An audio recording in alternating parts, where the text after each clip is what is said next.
আমি যখন চিন্তা করছিলাম আমি শুধু চিন্তা করছিলাম আমি গুছিয়ে কথা বলতে পারবো কিনা, বিকজ আমি দেখেছি আপনার প্রোগ্রামে যারা আসে আপনি তো অবশ্যই সবাই এত সুন্দর করে গুছিয়ে কথা বলে, আর আপনি যেটা বলছেন আমি কেন আসার জন্য রাজি হলাম, রাইট। আমার মনে হয় না আমি যে কাজগুলো করেছি ভুল কিছু করেছি আমি বলবো না, আমার মনে হয় কি হ্যাঁ কিছু প্রত্যেকটা স্টেপে যে কাজগুলো করেছি ওটা না করলে আমি পরের স্টেপে যেতে পারতাম না। সো অপরাধ করেছি আমি এরকম কিছু আমি মনে করি না। রাইট, আপনার জায়গা থেকে সেটা মনে হচ্ছে, but you have some secrets of course. না অফ কোর্স সিক্রেটস তো কিছু আছে, প্রত্যেকের লাইফেই আছে, যেটা হয়তোবা কেউ জানে না, কিছুটা হয়তোবা আমি নিজেও উপলব্ধি করতে পারবো না, হয়তো আজকে কথা বলতে গেলে হয়তো বা আনকনসিয়াসলি বেরিয়ে যাবে অনেক কিছু। আমি তারপরেও বলবো আমি এখন পর্যন্ত যা যা করেছি একটা না করলে একটা ভুল বলেন বা একটা কাজ না করলে আমি আরেকটা কাজ শিখতে পারতাম না। সো আমার দিক দিয়ে 100% অনেস্ট না, অনেস্ট হ্যাঁ অনেস্ট কাজের জন্য প্রত্যেকটা জায়গা থেকে অফ কোর্স। এবং পিয়ার এই ইডিওলজিটাকে আমি আমার ব্যক্তিগত জায়গা থেকে অনেক বেশি রেসপেক্ট করি, কজ মানুষ আসলে কিছু করার জন্যই দুনিয়াতে আসে এবং প্রত্যেকেই কিছু না কিছু পোটেনশিয়ালিটি নিয়ে আসে, এবং সেই জায়গাটি থেকে আমাদের আমরা জানেন যারা পাবলিক অ্যাডমিনিস্ট্রেশনের স্টুডেন্ট আছেন তাদের একটা টার্ম শেখানো হয় which is called getting things done. আপনি দিন শেষে কি করলেন সেটাই হচ্ছে আপনি কি, সেটা কিভাবে ওই রাস্তা দিয়ে গেছেন, কতটুকু আঘাত খেয়েছেন। আপনি যদি সাকসেস না হতে পারেন কেউ কোনোদিন আপনার সেই গল্পটা শুনবে না। সো আজকে এখানে সাকসেসফুল একজন মানুষ এখানে বসে আছে, সাকসেস লেডি আমি যাই বলি না কেন, তার জীবন গল্প এবং তার যে সিক্রেটস সবকিছুই আমরা আমাদের অনুষ্ঠানে পাবলিশ করতে চাই। তার আগে বলতে চাই প্রিয় অনুষ্ঠানটি আপনারা যদি ইউটিউব থেকে দেখতে চান কিংবা শুনতে চান চলে আসবেন আমাদের ইউটিউব চ্যানেলে। আমাদের ইউটিউবের ঠিকানা হচ্ছে www.youtube.com/dfm904। আমি আবারও বলছি youtube.com/dfm904। Please subscribe this channel এবং একই সাথে নোটিফিকেশন অন করে নেবেন। পিয়া, আমরা একেবারে ছোটবেলা থেকে শুরু করি, যেটা আমরা অনেকেই হয়তো বা জানি না, যেখান থেকে আপনার মেমোরি একদম first memory in your life. So আমি এক খুলনার খুব ভালো একটা জায়গা থেকে বড় হয়েছি, জি, একটা আপার মিডল ক্লাসের ফ্যামিলি থেকে, সেখানে সবাই শিক্ষিত ভদ্র জয়েন্ট ফ্যামিলিতে বড় হয়েছি। যেরকম প্রত্যেকটা ফ্যামিলিতে হয়, আব্বা আম্মার ঝগড়া দেখেছি, আম্মা দাদির ঝগড়া দেখেছি, তারপরও দেখেছি যে তারা সবসময় আমার মা নানির থেকেও দাদির সাথে বেশি ক্লোজ, খুব মজা করতে করতে বড় হয়েছি। বাবা কি করতো?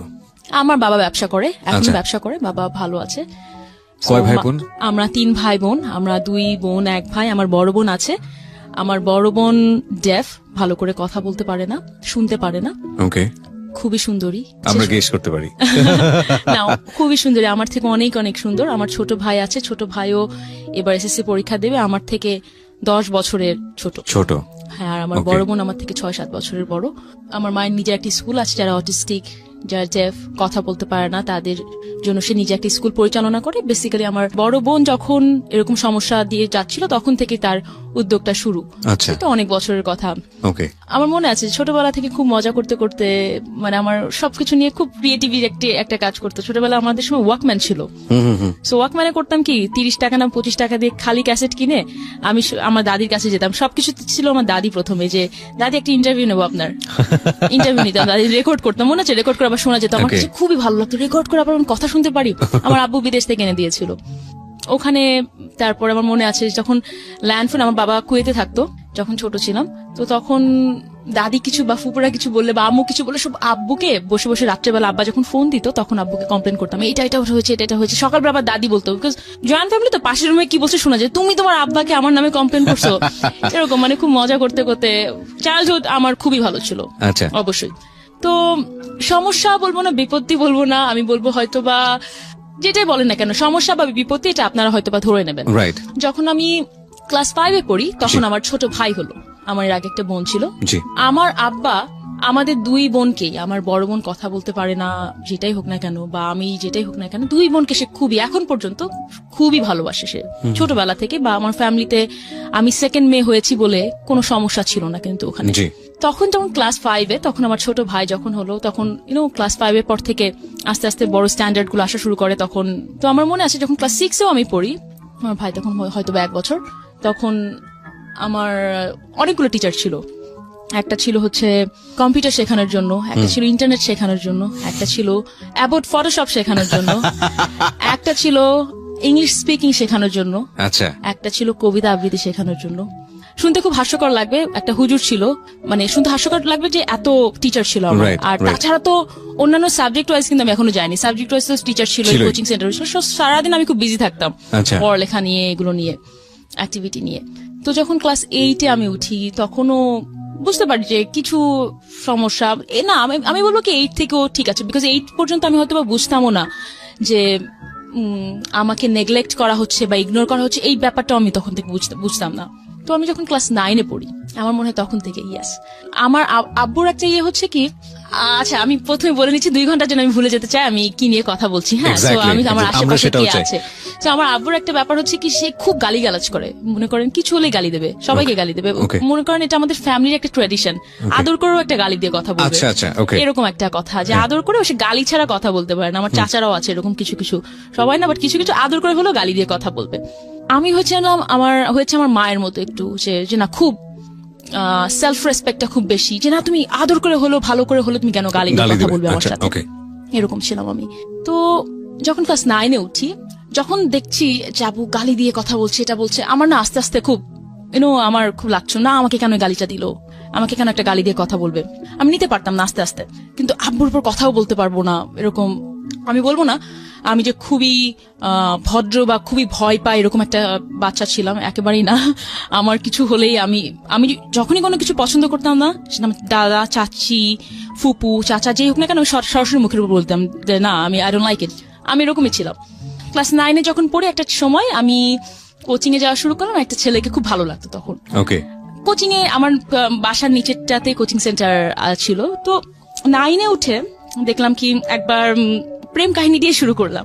আমি একটা রিক্সা নিয়ে যাচ্ছি, আমার পাশে আমার 2টা ফ্রেন্ড বসা। যেতে যেতে দেখলাম কি, একটা সুন্দর একটা ছেলে, খুবই ফর্সা, একটু সুন্দর টাইপের, একটা জন আব্রাহাম টাইপের একটা হেয়ার কাট নিয়ে সে যাচ্ছে, সেও একটা রিক্সায় যাচ্ছে। তো আমি একটু, হয় না ফ্রেন্ডরা ছোটবেলা থেকে অনেক কিছু নিয়ে গল্প করে, আমি অত কিছু নিয়ে গল্প করতে পারতাম না, আমার একটু সায় লাগতো। তো আমার ফ্রেন্ডরা বললো কি যে ওই ছেলেটা পিছ রিক্সা নিয়ে চলেন। আমি বললাম কি, একটা ছেলেকে আমরা ফলো করবো, এটা কিরকম লাগে না দেখতে? বলে কি না, কিছু হবে না। তো ছেলেটা দেখছে যে সেটাকে ফলো করছে, ছেলেরা করলো কি, একটা কাগজ ছুঁড়ে মারলো। আমার ফ্রেন্ডরা ওই কাগজটা উঠাবে, না একটা ছেলে একটা রিক্সা দিয়ে যাচ্ছে, চলন্ত রিক্সা থেকে একটা কাগজ ছুঁড়ে মারছে, আমরা একটা মেয়ে হয়ে উঠাতে যাবো, মেয়ে হয়ে না, মানে একটা কেন আমি একটা কাগজ উঠাতে যাবো, একটা ছেলে, ভদ্রতারও তো একটা ব্যাপার আছে, সে দিতে পারতো। তো না, ওরা যে উঠালো, দেখলাম ছেলেটার ফোন নাম্বার দিয়েছে। তো আমার 2টা ফ্রেন্ডই তাকে যে কল দিল, তখনও আমার হাতে মোবাইল ফোন আসেনি। আমার মোবাইল ফোন এসেছিল তার কিছুদিন পরে, ক্লাস 9-এ। আমার ফ্রেন্ডগুলো বাইরে থেকে তাকে, বাইরে তখন কিন্তু অনেক ল্যান্ডলাইনে ফোন দেওয়া যেত, বাইরে থেকে বা ফোন থেকে ফোন দেওয়া যেত। ফোন দিল ছেলেটাকে, তো ছেলেটা বললো ঘুরাই ফিরায় আমার কথায় আসতেছে, তো তোমাদের লম্বা মেয়েটা ছিল, ওকে দাও, ওকে ফোনটা দাও। এখন আমি তো কথা বলতে পারবো না, কথা বলতে ভয় লাগে, একটা ছেলের সাথে কথা বলবো কেমন লাগবে শুনতে। তো ছেলেটা একটা সময় আমি যে ফোন 3 বা 4 দিনের দিন আমি ফোনে কথা বললাম, হ্যালো বললাম, হ্যালো শুনে আমার মনে হলো কি আমার দাদার মতো ভয়েস, ভয়ে আমি ফোনটা রেখে দিয়েছি। তো আমার ফ্রেন্ডরা বলে কি যে তুমি এত বোকা কেন, তো ভীতু কেন? আমি বললাম কি না, পরে এরকম করতে করতে আমি বললাম কি যে আপনার সাথে আমি ফোনে কথা বলতে পারবো না, ওকে বলো আমি ফোনে কথা বলতে পারবো না, আপনি করে বলতে। আমার থেকে 1 বছরের বড় ছিল। আমি বললাম কি যে ওনাকে আমার ইমেল অ্যাড্রেসটা দাও, ইমেলে কথা বলবো। তখন থেকে আমরা ইমেল অ্যাড্রেসে কথা বলা স্টার্ট করলাম। 2-3 মাস ইমেলে কথা বললাম, কথা বলার পরে মডার্ন প্রেম যেটাকে বলা চলে, একবারে স্টার্টই হয়েছে ইমেল দিয়ে। আমরা শুনি যেটা চিঠি দিয়ে হয়, ফোনে হয়, but they started by email. Okay, হ্যাঁ। আর 2005-06 দিকে কিন্তু ইমেল বা কম্পিউটার এত পপুলার ছিল না খুলনার মতো জায়গায়। তো আচ্ছা, এখানে আমি বলে রাখি একটু যে তখন কিন্তু আমার বাসায় পার্সোনাল কম্পিউটার ছিল, তখন কিন্তু আমার বাসায় ইমেল ছিল, তখন ব্রডব্যান্ড লাইনের সাথে কিন্তু কানেক্টেড ছিল।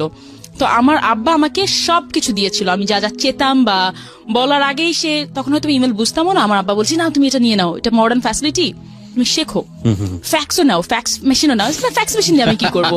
তো সে যেহেতু যা যা ভালো জিনিস আছে সব আমার মেয়ে শিখবে। আচ্ছা, এরকম। নাহলে আমি আপনাকে যেটা বললাম যে অ্যাবোট ফটোশপের জন্য সে আমার একটা টিচার রেখে দিয়েছিল আমাকে শেখানোর জন্য। যাই হোক, ছেলেটার সাথে কথা বললাম ইমেলে, কথা বলতে বলতে মাঝে মাঝে হয় না প্রেম, নতুন নতুন প্রেম করলে তোমার সাথে একটু ফোনে কথা বলবো, মানে দেখা করো তো দূরে থাকো, সাহসটাই ছিল না, ফোনে কথা বলবো। ফোনে তো ল্যান্ডলাইন, তো ফোন দিত। বাই সামহাউ কিছুদিন পরে তারা ধরলো যে পিয়া একটা ছেলের সাথে ফোনে কথা বলে। আমি তো খুবই ভয় পেতাম যে না, আমি ফোনে কথা বলছি না, কেউ না। এবং আমার বাসায় অনেক অনেক উল্টাপাল্টা ফোন আসতো, যেটা হয় একটা মফস্বলের একটা মোটামুটি সুন্দর মেয়ে থাকলে অনেকে ফোন দিত, এরকম একটা ব্যাপার ছিল। তো আমি ওই ছেলের সাথে কথা বলতাম, আর কারোর সাথে কিন্তু কথা বলতাম না, কিন্তু বাসায় অনেক ফোন আসতো। একটা সময় যখন এটা নিয়ে এত মাত্রায় বেড়ে গেল, আমি কিন্তু তখন পর্যন্ত শুধু ফোনে কথা বলতাম, যে আমার পুরো ফ্যামিলির মধ্যে ছড়াই গেল যে পিয়া ছেলেদের সাথে ফোনে কথা বলে, এরকম এরকম এরকম। আমার আব্বা আমার কানে দিতে লাগলো সবাই কথা। যেহেতু জয়েন্ট ফ্যামিলিতে ছোট একটা তিলকে তাল বানানো খুবই কমন ইস্যু ছিল তখন। রাইট, মজাও পায় অনেকে। মজা পাই, আসলে মজাই পাই এটা, যে হয় না আরেকটা ফ্যামিলিকে একটু ডাউন করে দেখানো, এরকম পচানো বা যেটাই বলি না কেন আমরা। আব্বাকে এসে বলা স্টার্ট করলো, আব্বু তো খেপে যাচ্ছে। এখন আব্বুর সাথে আমার খুবই ভালোবাসার সম্পর্ক ছিল, যেখানে অত ওপেন আমি বলবো না, যেখানে মনে করেন সবকিছু শেয়ার করা যায়, একেবারে ছিল না। এটা আমার মার সাথে করতে পারতাম। একটা সময় যে আমি আমার মাকে বললাম আম্মু আমি একটা ছেলেকে পছন্দ করি, বিকজ আমার আম্মার সাথে আমি সবকিছু শেয়ার করতাম, এখন পর্যন্ত করি সবকিছু মানে সবকিছু।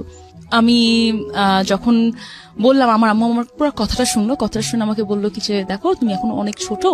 সবাইকে বোঝানোর চেষ্টা করলো যেভাবে নর্মালি বাবা মারা বোঝায়, যে এটা এখন না, আমরা পরে দেখবো, তুমি ভালো করে এখন পড়াশোনায় মনোযোগ দাও। আমি বললাম আচ্ছা ঠিক আছে, কিন্তু সবাই যে আমার সাথে এরকম করছে, আমার চাচা ফুপুরা আব্বুরা, আমি কিন্তু এটা নিতে পারতেছি না। রাইট, বিকজ আমার তখন পড়ার অনেক টেনশনও থাকছিল, প্রি টেস্ট, আমি সায়েন্স থেকে পড়তাম, সবচেয়ে ভালো স্কুলে পড়তাম, তো এই ব্যাপারগুলো নিতে পারতাম না। আম্মু বলে কি তুমি কান দিও না, তুমি পড়ো শুধু। আমি চুপ করে থাকলাম, আচ্ছা ঠিক আছে।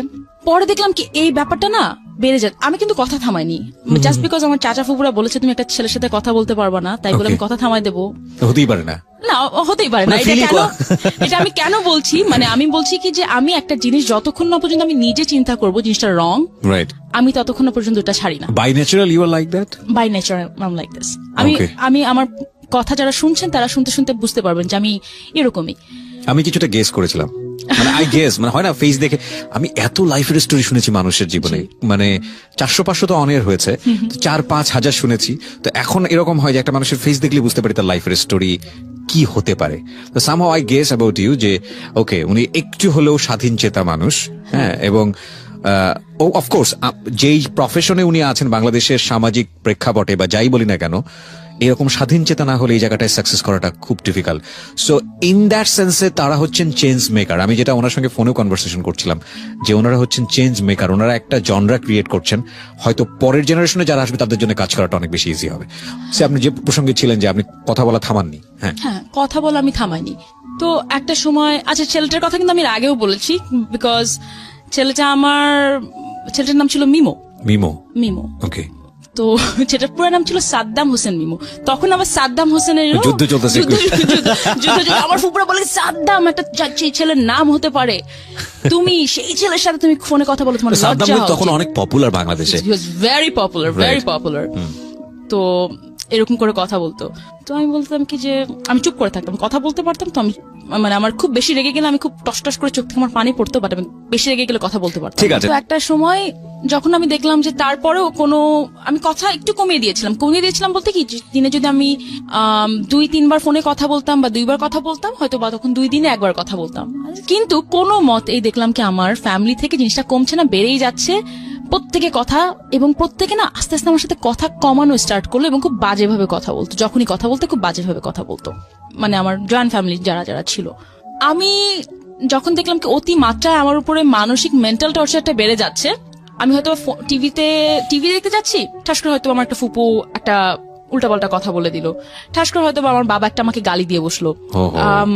আমি নিতে পারছিলাম না জিনিসটা, যে মনে হচ্ছিল কি বাসার বাইরে যতক্ষণ থাকি ততক্ষণই ভালো থাকি। আমি কোচিং সেন্টার, স্কুলে আরো বেশিক্ষণ টাইম থাকা স্টার্ট করলাম। একটা সময় যে আমি চিন্তা করলাম আচ্ছা ঠিক আছে, আমার ফোনে কথা বলে এত সমস্যা, আমি ওদেরকে দেখা করবো, কি করবো আমার সাথে।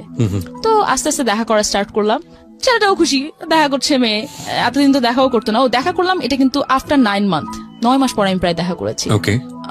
তখন আমার হাতে নতুন ফোনও চলে আসে, মোবাইল ফোনও পেয়েছি, দেখা করাও ইজি ছিল, 7 টাকা করে পার মিনিট ছিল, কথা বলার চাপ ছিল। মোবাইল ফোন শেখানোর জন্য কোনো টিউটর ছিল না তো? ও না, মোবাইল ফোন শেখানোর জন্য কোনো টিউটর ছিল না, বিকজ আমার শেখানোর জন্য বাসায় টিউটর ছিল। সো মোবাইল ফোন শেখার জন্য থাকলেও থাকতে পারে না। আমি আপনাকে বলি, আমরা এখনকার যারা বাচ্চারা, তারা কিন্তু উঠেই সবকিছু আইফোন পাচ্ছে, আইপ্যাড পাচ্ছে, ল্যাপটপ পাচ্ছে।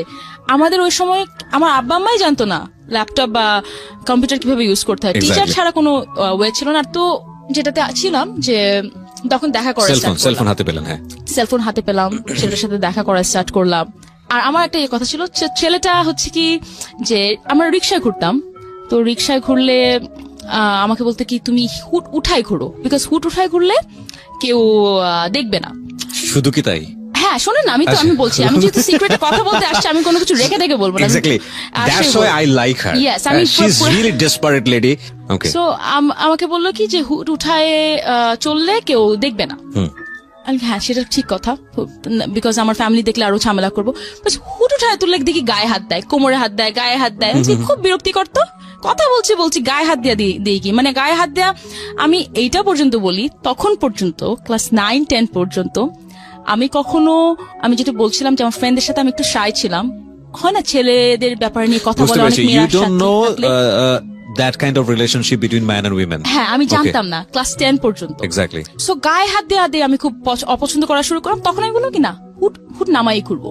হুট নামায় যখন ঘোরা স্টার্ট করলাম, পুরা খুলনা শহর জেনে গেল যে পিয়া একটা ছেলের সাথে রাস্তায় রাস্তায় ঘোরে। ওকে। হ্যাঁ, এবং যখন এই কথাটা আসলো তখন কথাগুলো অনেক নেগেটিভ ভাবে আসা শুরু করলো যে পিয়া তো ছেলেদের সাথেই ঘোরে, পিয়া এই ছেলেকে, তখন কিছু কিছু ছেলেরা যারা আমার সাথে খুব লাইন মারতো, কিছু করতে পারেনি, পিয়া তো আমাকে এটা গিফট করছে, ওটা গিফট করছে, এগুলো রিউমার ছড়ানো স্টার্ট করলো। হয় না, আর দেখবেন কি আমি মাঝে মাঝে ফতুয়া প্যান্ট পরে ঘুরতাম। তো একটা ফতুয়া একটা খুলনায় একটা মেয়ে পরে ঘুরে বেড়াচ্ছে, এইটাই অনেক বড় ইস্যু ছিল। সালোয়ার কামিজই বেশি পড়তাম। তো তখন আব্বু আম্মুর কানে আরো বেশি আসা শুরু করলো।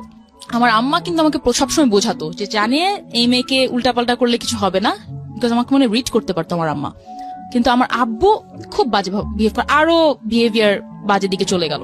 আমি এখন পর্যন্ত মাঝে মাঝে চিন্তা করি বিহেভিয়ারটা বাজে যাওয়ার কারণ আসলেই কি ছিল, আমার ভাই হওয়ার কারণ নাকি আমার বয়ফ্রেন্ড ছিল এইটা কারণে। আমি এখন পর্যন্ত এটা রিলেট করতে পারি না কোন কারণে হলো।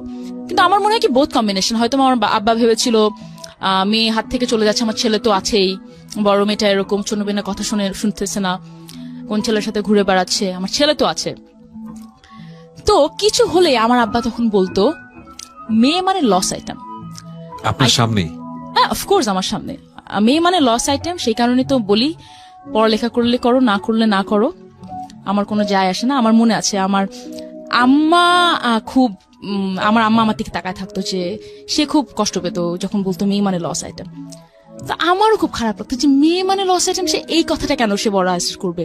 এটা হচ্ছে কি কিন্তু সেলফ রেসপেক্টের একটা জায়গা, যে যখন সে বললো যে মেয়ে মানে লস আইটেম, শুধু এটা না, আমি হয়তো বা কিছু কিছু গালি আনতে পারবো না বা বলতে পারবো না, এখানে আরো কিছু কিছু বাজে বাজে কথা স্টার্ট শুরু করলো। যখন সে শুনলো যে আমি এই ছেলেটার সাথে ঘুরি, রিক্সা ঘুরি, এটা তখন সে একটা টাইমে আমাকে বললো কি, আরো খুব বাজে একটা কথা বলেছে, যে এরকম কথাটা যে এত বড় হয়ে গেছো, কালকে একজনের সাথে থাকলে পরশুদিন তোমার একটা বাচ্চা হবে, বাট তুমি এখনো বোঝো না, এরকম খুব বাজে বাজে ল্যাঙ্গুয়েজে সে আমার সাথে কথা বলা স্টার্ট করলো। ওকে, এর মধ্যে আমার আরো কিছু ফেজ যাচ্ছে, বিকজ আমি এসএসসি পরীক্ষার জন্য নিজের প্রিপারেশন নেওয়া লাগছিল। বাবা মা এদিক দিয়ে বাজে বাজে কথা বলা স্টার্ট করলো, মা বলবো না আমার। তার মধ্যে এই ছেলে যার সাথে আমি প্রেম করতাম, বা যেটাই বলেন না কেন, infatuation, love, whatever you say, সেই ছেলে, আমি খুব খুব রিজার্ভ ধরনের একটা গার্লফ্রেন্ড ছিলাম, যে না তুমি এই মেয়ের সাথে দেখা করতে পারবো না, এটা করতে পারবো না, ওটা করতে পারবো না। আমার মনে হয় কি আমি যেটা শিখেছি, যেটা দেখেছি, পজিটিভ ছিলাম অনেক বেশি, সেটা অ্যাপ্লাই করতাম। তো আমার বয়ফ্রেন্ড ওরকম ছিল, তুমি এটা করতে পারবে না, আমার ছেলে ফ্রেন্ড ছিল না, সো বলার কোনো রিজন ছিল না। তখন সেই ছেলে আমাকে একটা সময় এসে বললো যে তাকে তার কোন বিদেশ থেকে একটা কাজিন এসে বলছে এই মেয়ে তো কিছু করতে পারবে না, এত শুকনো একটা মেয়ে কিছু করতে পারবে না। Okay, quote and quote, sorry to say. Okay, তো যাই হোক, সে বললো এই মেয়ে তো কিছু করতে পারবে না। তার মানে সে মিন করছিল এরকম যে এই মেয়েটার সাথে যদি কখনো বলি যে সেক্স করবো, এই মেয়েটা কখনো তো রাজি হবেই না, বা এই মেয়েটা, সে আমাকে হয়তো, আমার মনে নাই ভালো করে, বাট সে আমাকে অনেকভাবে বোঝানোর চেষ্টা করেছিল। আমি যেহেতু জানতাম না ব্যাপারটা কি, আমি বুঝিও নি সে কি বোঝানো, কিন্তু আমি এইটুকু বুঝছিলাম ছেলে মেয়েদের মধ্যে কোনো একটা রিলেশনশিপ হয়, এরকম কিছু একটা হয়, আমি জানি না। তো আমার জন্য খুবই টাফ ছিল বোঝা যে কি বোঝানো যাচ্ছে। তো আমি ছেলেটা যখন আমাকে বললো যে আমার একটা কাজিন এসে বলেছে যে তুমি এই মেয়ে তো কখনো কিছু করতে পারবে না, আমি বললাম কি না, কেন করতে পারবো না, আই ক্যান ডু এভরিথিং। বলছি না তুমি তো জানোই না কি করে, তুমি আর তুমি জানতে চাও না, আমি বললেও তুমি বোঝার চেষ্টা করো না, রাইট? সো আমি বললাম কি যে না, আমি করতে পারবো। তো তখন সে আমাকে বললো যে আচ্ছা ঠিক আছে, আমার মনে আছে আমার এসএসসি পরীক্ষার সময়, তখন সে আমাকে পরীক্ষার একদিন আগে, সো মাঝখানে মানে একটা পরীক্ষা দিয়ে আসছি, পরে একদিন গ্যাপ রেখে একটা পরীক্ষা, সে আমাকে এত মেন্টাল টর্চার করতে শুরু করলো, বলকি না তাহলে তুমি আমাকে দেখাও তুমি কিভাবে করবা। ওহো। সো এনিওয়েজ আমাকে বললো কোথায় যাবা, আমি বললাম, আচ্ছা ঠিক আছে কোথায় যাবেন বলেন। আমি বললো কি কোন ফ্রেন্ডের বাসায়। কিন্তু আমি ততদিনে এইটা বুঝেছি যে বিভিন্ন তখন দেখবেন কি খুব ছবি বা এমএমএস করে ছড়া দিত, ওই টাইমটাতে খুব বেশি হতো। আচ্ছা 10-12 বছর আগের কথা দেখবেন কি মফস্বলে দেখবেন কি সব জায়গায় ভাইরাল হয়ে যেত ভিডিও বা এরকম। তা আমি শুনতাম যে কোন ফ্রেন্ডের বাসায় যাওয়া উচিত নয়, আমি এটা জানতাম যে কোন ফ্রেন্ডের বাসায় গেলে খারাপ হবে, ব্ল্যাকমেইল করতে পারে বা অন্য কোনো কিছু ব্ল্যাকমেইল করতে পারে, অনেক কিছু করতে পারে, ক্যামেরা বসাতে পারে, মানে যেভাবে আসে। তা আমি বললাম যে আচ্ছা ঠিক আছে কোথায় যাবেন। তখন সে আমাকে আমি আপনি করে বলতাম। আচ্ছা আচ্ছা। তো সে আমাকে বললো কি যে আচ্ছা ঠিক আছে ফ্রেন্ডের বাসায়, না ফ্রেন্ডের বাসায় যাবো না। বললো কোথায় যাবা তুমি। আমি যখন হোটেলে যাই এখনো, বলে কি তুমি হোটেলে যাবা, মানে খুলনায় একটা হোটেলে যাওয়া কিন্তু খুবই দুঃসাহসের ব্যাপার। তার থেকে সবাই চেনে না, ছোট সবাই চেনে, তো তার থেকে খুব ইজি আপনি যদি কোন ফ্রেন্ডের বাসায় যান। আমি গিয়েছি প্রথম দিন বুঝিনি কি করেছি না করেছি, কিছুই বুঝিনি। বুঝলাম সেই দিন মনে হয় প্রথম বুঝলাম। বোঝার পরে এবং এখানে আমি আসি, আজকে কি আপনি বলবেন, আপনি অনেকে হয়তো বা বলতে পারেন মেয়েটা ভুল করেছে, আমি তো বলবো না আমি ভুল করেছি। আমার একটা ছেলেকে পছন্দ করতাম, ছেলেটা বলেছে হ্যাঁ হয়তোবা 2 দিন আগে করেছি, হয়তোবা আমি 2 দিন পরে করতাম, এটা আমি ভুল বলবো না। হয়তোবা সেই ছেলের সাথে আমার রিলেশনশিপ থাকেনি কেন এটা আমি পরে বলবো, বাট আমি মনে করি না এটা আমি কোনো ভুল করেছি। এইটা আমার চলতে যে বা নেক্সট স্টেপের জন্য আমার মনে হচ্ছে ওই সময়ের জন্য ওটা ঠিক ডিসিশন ছিল। You take it just as experience of your life. অবশ্যই, মানে আমার মনে হয় কি ওই টাইমটাতে আমার যেটা রাইট ডিসিশন মনে হয়েছিল আমি সেটা করেছি। ফার্স্ট অফ অল পিয়া, আমরা কাউকে জাজ করি না, বাট আপনি যদি সোসাইটি জায়গা থেকে বিষয়টাকে চিন্তা করেন তাহলে আপনি জানেন যে আমাদের সোসাইটি বিষয়টাকে কিভাবে দেখে, এবং সেই জায়গাটি থেকে আপনি সেটা ব্যক্তিগতভাবে রিসিভ করবেন কি করবেন না সেটা সম্পূর্ণই আপনার ব্যক্তি স্বাধীনতার জায়গা থেকে আপনি আপনার মতো করে জাজ করতে পারেন 100%, বাট এটা আপনার জীবনের ঘটনা। ফার্স্ট অফ অল আপনাকে এটা মূল্যায়ন করতে হবে। সো আপনি যদি মনে করেন যে ওকে ইট ওয়াজ লাইক দিস, এটা আমার ফল্ট, দেন ইট ফল্ট। আপনি যদি মনে করেন না এটা আমার ফল্ট ছিল, এটা আমি একটা এক্সপিরিয়েন্স নিয়েছি, I'm 100% agree with this যে ওকে আপনার এটা এক্সপিরিয়েন্স, ফাইন, এটা এক্সপিরিয়েন্স। এবং বাই দ্য ওয়ে হোটেলের টাকাটা কিন্তু আমি দিয়েছিলাম, হোটেলের রেন্টটা। সো আমি ছিলাম এরকম একটা মেয়ে, আমি এখন পর্যন্ত এরকম, যেটা চিন্তা করি যেটা ঠিক, কিন্তু হ্যাঁ ওই টাইমটাতে আমি ঠিক বেঠিক চিন্তা করিনি। ওই টাইমটাতে ছেলেটা আমাকে বলেছিল তুমি করতে পারবা না। সো আমার জন্য এটা খুব বড় ব্যাপার ছিল, কেউ আমাকে হ্যাঁ কোনো কিছু যদি বলে তুমি করতে পারবা না, আমি কেন করতে পারবো না, এবং ছেলেটাকে আমি পছন্দও করতাম তখন। ওকে, তখন যাই হোক, সো আর শুধু সেটা না, তখন আমার মাথার মধ্যে অনেক মেন্টাল প্রেশার কাজ করছিল। হয়তোবা এই টাইমটাতে আমার বাবা মা বা আমার পুরো ফ্যামিলি যদি আমাকে সাপোর্ট দিত, আরো ভালোভাবে বোঝাতো, যেটা আমার মা তার জায়গা থেকে অনেকখানি ট্রাই করেছে, বিকজ সেও অনেক প্রেশারে থাকতো। আমার ফ্যামিলি তাকে আমার জন্য অনেক কথা শোনাতো যে তোমার মেয়ে কথা শুনে না, তুমি কিছু বলো না, এরকম। আমি কিন্তু তাহলে ওই স্টেপটা নিতাম না। কেন আমি বলি, কারণ আমাকে যখন আমার বাবা মা, ফ্যামিলি, জয়েন্ট ফ্যামিলি, আমার পড়ালেখা, ছেলেটা মেন্টাল প্রেশার সবকিছু একদিক দিয়ে ইয়ে করছে, কভার আপ করে রাখছে, সেই টাইমটাতে যাদের সাথে আমি সবচেয়ে বেশি টাইম কাটাই, আমার ফ্যামিলি, তারা যদি আমাকে সাপোর্ট দিত, আমি কিন্তু কোনো খারাপ কাজ করতে পারতাম না। আমি খারাপ কাজ এই সেন্সে বলছি, জিনিসটা আরো খারাপ দিকে যেতে পারতো। আমি প্রেগনেন্ট হয়ে যেতে পারতাম, আমার একটা এমএমএস বেরোতে পারতো, একটা ভিডিও বেরোতে পারতো, অনেক কিছু বেরোতে পারতো। আর আমি যদি আজকে এই সময় এখানে এসে না বসতাম, আজকে পিয়া হিসাবে কথাটা বলতে পারতাম না। এবং আমি আপনাদের যারা শুনছেন আমি তাদেরকে বলি, আমি ম্যারিড, আমার জামাই কিন্তু জানে আমার বয়ফ্রেন্ডের কথা, এবং সে সবকিছুই জানে, বিকজ আমি বিয়ের আগে কিন্তু সবকিছু তাকে বলেছি যে এটা এটা এটা আমি লাইফে আমি করেছি, ওদের you accept it or not, আমি করেছি, এখন কিছু করার তো আমার নাই, তো ও বুঝেছে। তো যাই হোক, আমি তখন আমার এসএসসি পরীক্ষা চলছে, এরকম একটা সময় ছেলেটাকে বলেছিলাম যে আপনি এটা করতে পারবেন, বাট আপনি এই একটা মেয়ের সাথে দেখা করবেন। একটা মেয়ে ছিল ওখানে, সুন্দর একটা মেয়ে ছিল, মেয়েটা সবার সাথে টাঙ্কি মারতে, বলতো আপনি এই মেয়েটার সাথে কিন্তু দেখা করতে পারবেন না। সুন্দর মেয়ে ছিল বলে কি আপনি ভীত ছিলেন? একটু তো ছিলাম অবশ্যই, আমি আমার জামাইকে নিয়েও এখনো খুব positive, I am a very positive girl, কিন্তু না এখন আগের থেকে অনেক অনেক বুঝি।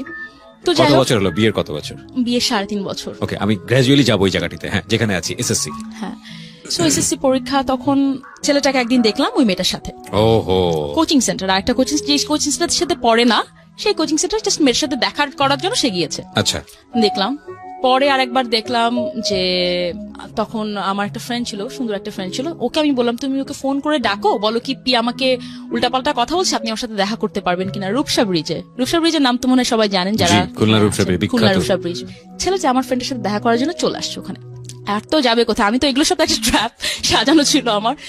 আমি লুবনা ওর নাম ছিল, ও এখন ক্যানাডাতে থাকে, আমার খুব ক্লোজ ফ্রেন্ড। তো আমি লুবনাকে বললাম যে লুবনা তোমার তোমার যাওয়া লাগবে না, তুমি শুধু এইটুকু করো। ও যদি যায়, ওর সাথে আমার রিলেশনশিপ এখানে শেষ। তার মানে ওকে যেই মেয়ে ডাকে ও সেখানে যায়। সেখানে Because যায়। তার আগে ওকে আমি আমার ওই মেয়েটার সাথেও দেখেছি। আর অনেক রিউমার তো আসে, আমি রিউমার শোনা পাবলিক না, আমি হচ্ছে যেটা নিজের চোখে দেখবো সেটা। রাইট। তখন দেখলাম ছেলেটা দেখা করতে আসছে ওখানে রূপসা ব্রিজে। ও আমাকে দেখে ভয় এমন ভাবে একটা দৌড় দিয়েছে, এটা যদি আপনারা যদি দেখেন, আমার এখন কিছু হলেই সবার হাতে খুব স্মার্টফোন আছে, তখন কারোর হাতে অত স্মার্টফোন ছিল না বলে কেউ ভিডিও করে না, আদারওয়াইজ আই এম শিওর সবাই ভিডিও করতো। তখন ছেলেটা দৌড় মারলো, আমার পিছ দৌড় মারলাম পুরো রূপসা ব্রিজে দৌড়াতে দৌড়াতে। আপনিও দৌড়াচ্ছিলেন পিছে পিছে? অফকোর্স, ওকে ধরবো তো আমি, এত ইজি তো না কাউকে ছেড়ে দেবো। তো যাই হোক, সো রূপসা ব্রিজে ওই নদীর ওখান থেকে দৌড়াতে দৌড়াতে ওখানে একটা সিঁড়ি আছে যেখানে রূপসা ব্রিজের উপরেও যাওয়া যায়। নদীর ওখান থেকে দৌড়াতে দৌড়াতে ওই পর্যন্ত আসছে। পরে দেখছে কি ও ছেলেটা বুঝতে পারছে যেখানে তো সবাই, রূপসা ব্রিজে তখন হাজার হাজার মানুষ বসে থাকতো ব্রিজ দেখার জন্য। খুলনার মানুষের তখন খুলনা এন্টারটেনমেন্টের তো কিছু নাই, না খুলনা না, এটা পুরো বাংলাদেশের অবস্থা। এখন মাটি খুললে লোকজন দাঁড়ায় থাকে ওখানে দেখার জন্য। আর তখন তো মনে করেন 10-12 বছর আগের কথা, 12 বছর আগের কথা।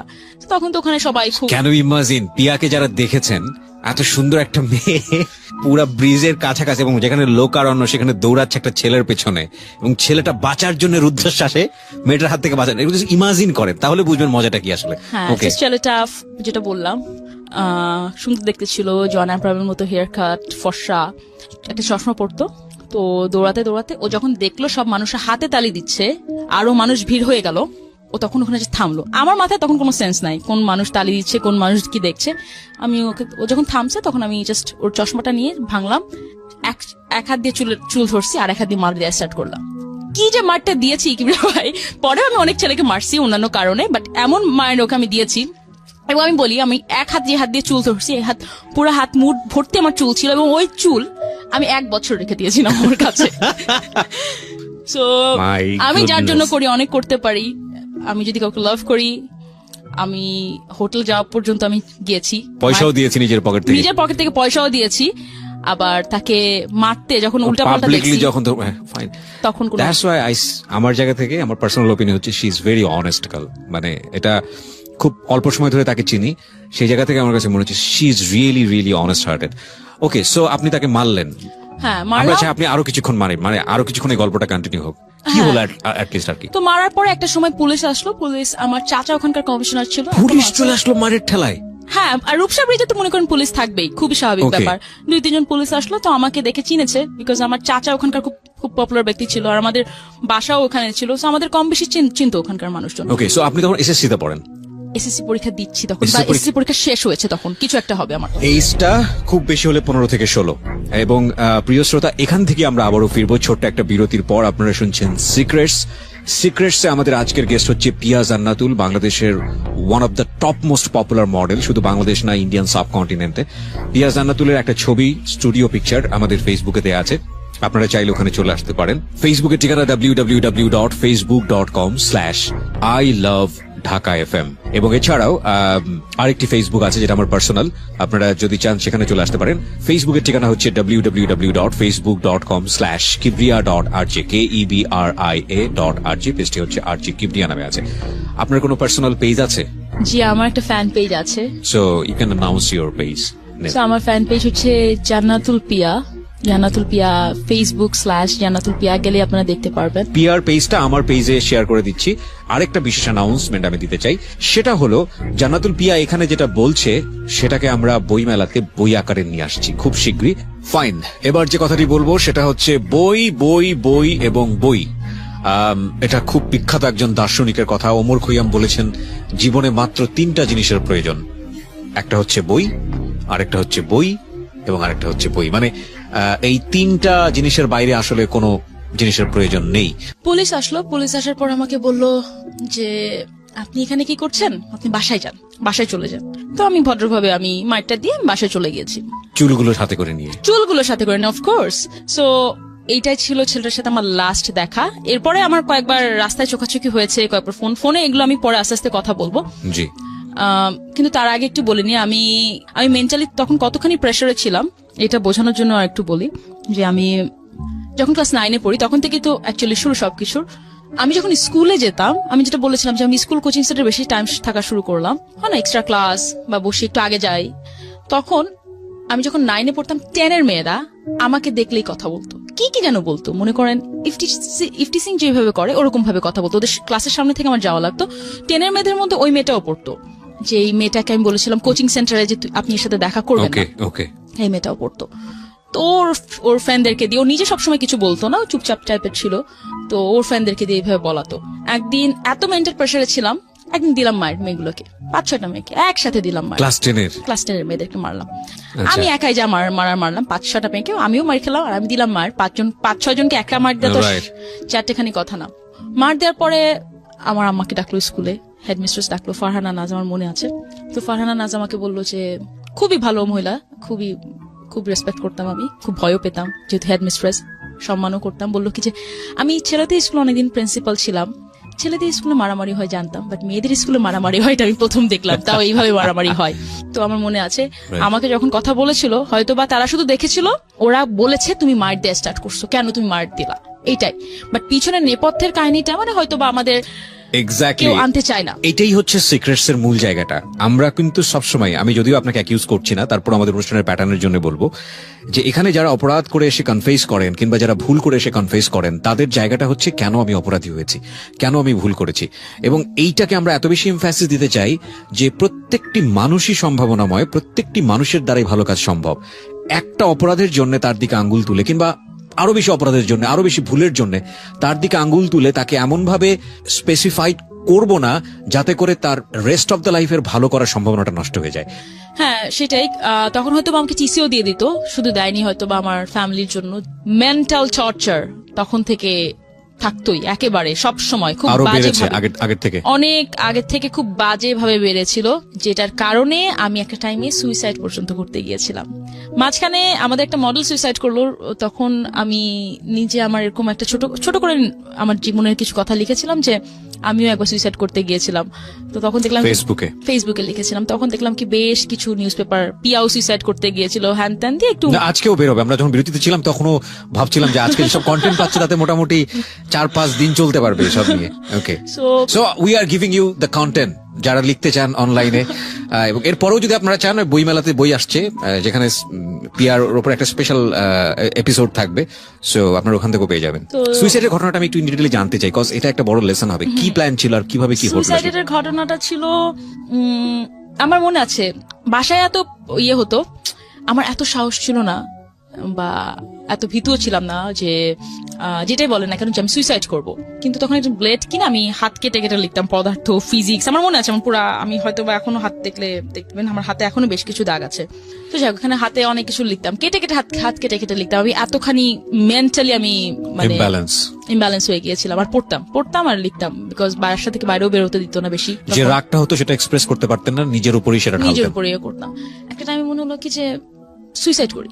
তখন দেখলাম যে সুইসাইড কিভাবে করব আমার রুমে। যাই হোক, আমি এত লম্বা ছিলাম, সুইসাইডও করতে পারতাম না, বিকজ আমার খাটের উপরেই, ঠিক খাটের বক্স খাট সরানো সম্ভব ছিল না, খাটের উপরেই ফ্যান ছিল। ঝুলে পড়লেও লাভ নাই, আবার পড়ে যেতাম। সরি আই এম লাফিং, বাট না হ্যাঁ আসলেই সত্যি কথা, মানে সত্যি।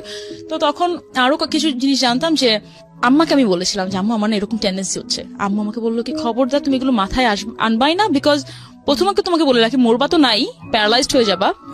ঘাড়ের একটা রক এটা ছিঁড়ে গেলে মানুষ সবাই মরে না, প্যারালাইজড হয়ে যাবা, সারা জীবন কিন্তু বিছানায় পড়ে থাকবা। ভয় দেখাতো, বাট সত্যি কথাই বলেছিল আমার আম্মা আমাকে। তখন আমি বুঝেছি আচ্ছা ঠিক আছে, সুইসাইড করেও লাভ হবে না। তো ওইসব প্ল্যানও বাদ দিলাম। এবার আসো এসএসসি রেজাল্ট। আমি মোটামুটি ভালো স্টুডেন্ট ছিলাম। 400 জনের মধ্যে হয়তো আমার রোল 1 থেকে 10-20-এর মধ্যে না থাকলেও ভালো রোলেই থাকতো। টিচাররা আমাকে কেন যেন খুব পছন্দ করতো, প্রত্যেকটা টিচার আমাকে খুব পছন্দ করতো, স্কুলেও, কলেজেও, ইউনিভার্সিটিতেও। তো পড়তাম, আমি এই কারণে কথাগুলো বলছি, আমি অন্যান্য কারিকুলাম অ্যাক্টিভিটিসেও ছিলাম, পড়াশোনাও করতাম, সায়েন্স নিয়েও পড়তাম। এসএসসি পরীক্ষায় দেখলাম আমার গ্রেড আসছে F, ফেল। আমি জানি না এটা আপনাদের জন্য কতখানি মূল্যায়ন করবেন, বাট একটা মেয়ে যাকে বাসা থেকে মানসিক টর্চার করা হতো, বলতো কি যে না তুমি কিছুই লাইফে করতে পারবা না, ছেলেদের সাথে ঘুরে বেড়াও। যার আরো 2টা কাজিন পরীক্ষা দিল, একই কাজিন যারা A+ বা এরকম কিছু পাচ্ছে, সে F পেল, সবচেয়ে মোটামুটি ব্রিলিয়ান্ট স্টুডেন্ট হয়েও। তখন ওই ফ্যামিলিতে কিরকম হয় একটা মফস্বলের, এবং রাইট না আমরা পার্সোনাল লাইফেও একটা বড় ধরনের ডিজাস্টার চলে গেছে। পার্সোনাল লাইফেও খুব বড় একটা ডিজাস্টার চলছিল। আর এই কথাটাও বলি যে ক্লাস 10 এর একটা মেয়ে যখন ফার্স্ট লাইফে সেক্স করবে সেটা কিন্তু তার কখনো প্লেজার হিসেবে আসবে না, সেটা কিন্তু তার জন্য একটা ডিজাস্টার হিসেবেই আসবে লাইফে। সেটা যেভাবে সম্মতিতে করা হলেও অনেক কিছু ডিজাস্টার, সবকিছু মিলে I was very nervous, scared and all. যখন এফ আসলো সেদিন আমি আর একদিন ট্রাই করলাম সুইসাইড করার। তো করার পরে আমি কিছুক্ষণ দরজা আটকানোর পরে আমার আম্মা দরজা এত ধাক্কানো স্টার্ট করলো ভেঙে ফেলবে, আমার আবার সরে আসা লাগলো যে আম্মা বুঝতে পারছিল যে কিছু একটা করবো আমি। আম্মু আমাকে নিয়ে বসেছিল সারাক্ষণ। স্বাভাবিকভাবে টর্চার আরো বাড়তে থাকলো সব দিক থেকে, এই দিক থেকে ওই দিক থেকে। আমার মা অনেক কষ্ট করেছে। তখন আমার আসছিল হচ্ছে কেমিস্ট্রিতে এফ আসলো। আমার আম্মু যশোর বোর্ডের পর্যন্ত গিয়েছে, যশোর খুলনাতে বাসা হয়ে বিভিন্ন স্কুলে গিয়েছে যে কেন ওর এফ আসলো, খাতা চেক করার জন্য। ইউনো সামথিং, এটা হয়তো বা 1 লাখ বা 1 কোটির একটা হতে পারে। আমার খাতা খুঁজে পাওয়া যায়নি। যশোর বোর্ডের যে ভাইস চ্যান্সেলর ছিল আমার আম্মাকে বললো যে দেখেন আমাদের এটা কখনোই আমরা গভর্নমেন্ট থেকে স্বীকার করবো না, আমাদের খাতা হারাই গেছে, আপনার মেয়েকে চোখ কান মুখ বন্ধ করে আবার পরীক্ষা দিতে বলেন। আমরা এটা স্বীকার মানে এখান থেকে কখনো স্বীকার করলে বিকজ তাহলে ওদের জেল হয়ে যাবে, নাহলে একটা শিক্ষার্থীর খাতা হারাই গেছে। ফার্স্ট টাইম আপনি এটা পাবলিকলি ওপেন করতেছেন মানে এই ঘটনাটা? ইয়া অফ কোর্স, অনেক কিছু first time. Fine, that's why we love secrets, we love this programme এবং উই লাভ পিয়া জান্নাতুল। ও আমি জানি না 12 ইয়ার্স এর লাইফে অনেক সেলিব্রিটির সাথে মিশেছি, ওনার সঙ্গে যারা মিশেছেন তারা হয়তো বলতে পারবেন she is really really very simple man, মানে অ্যাটিটিউডের দিক থেকে।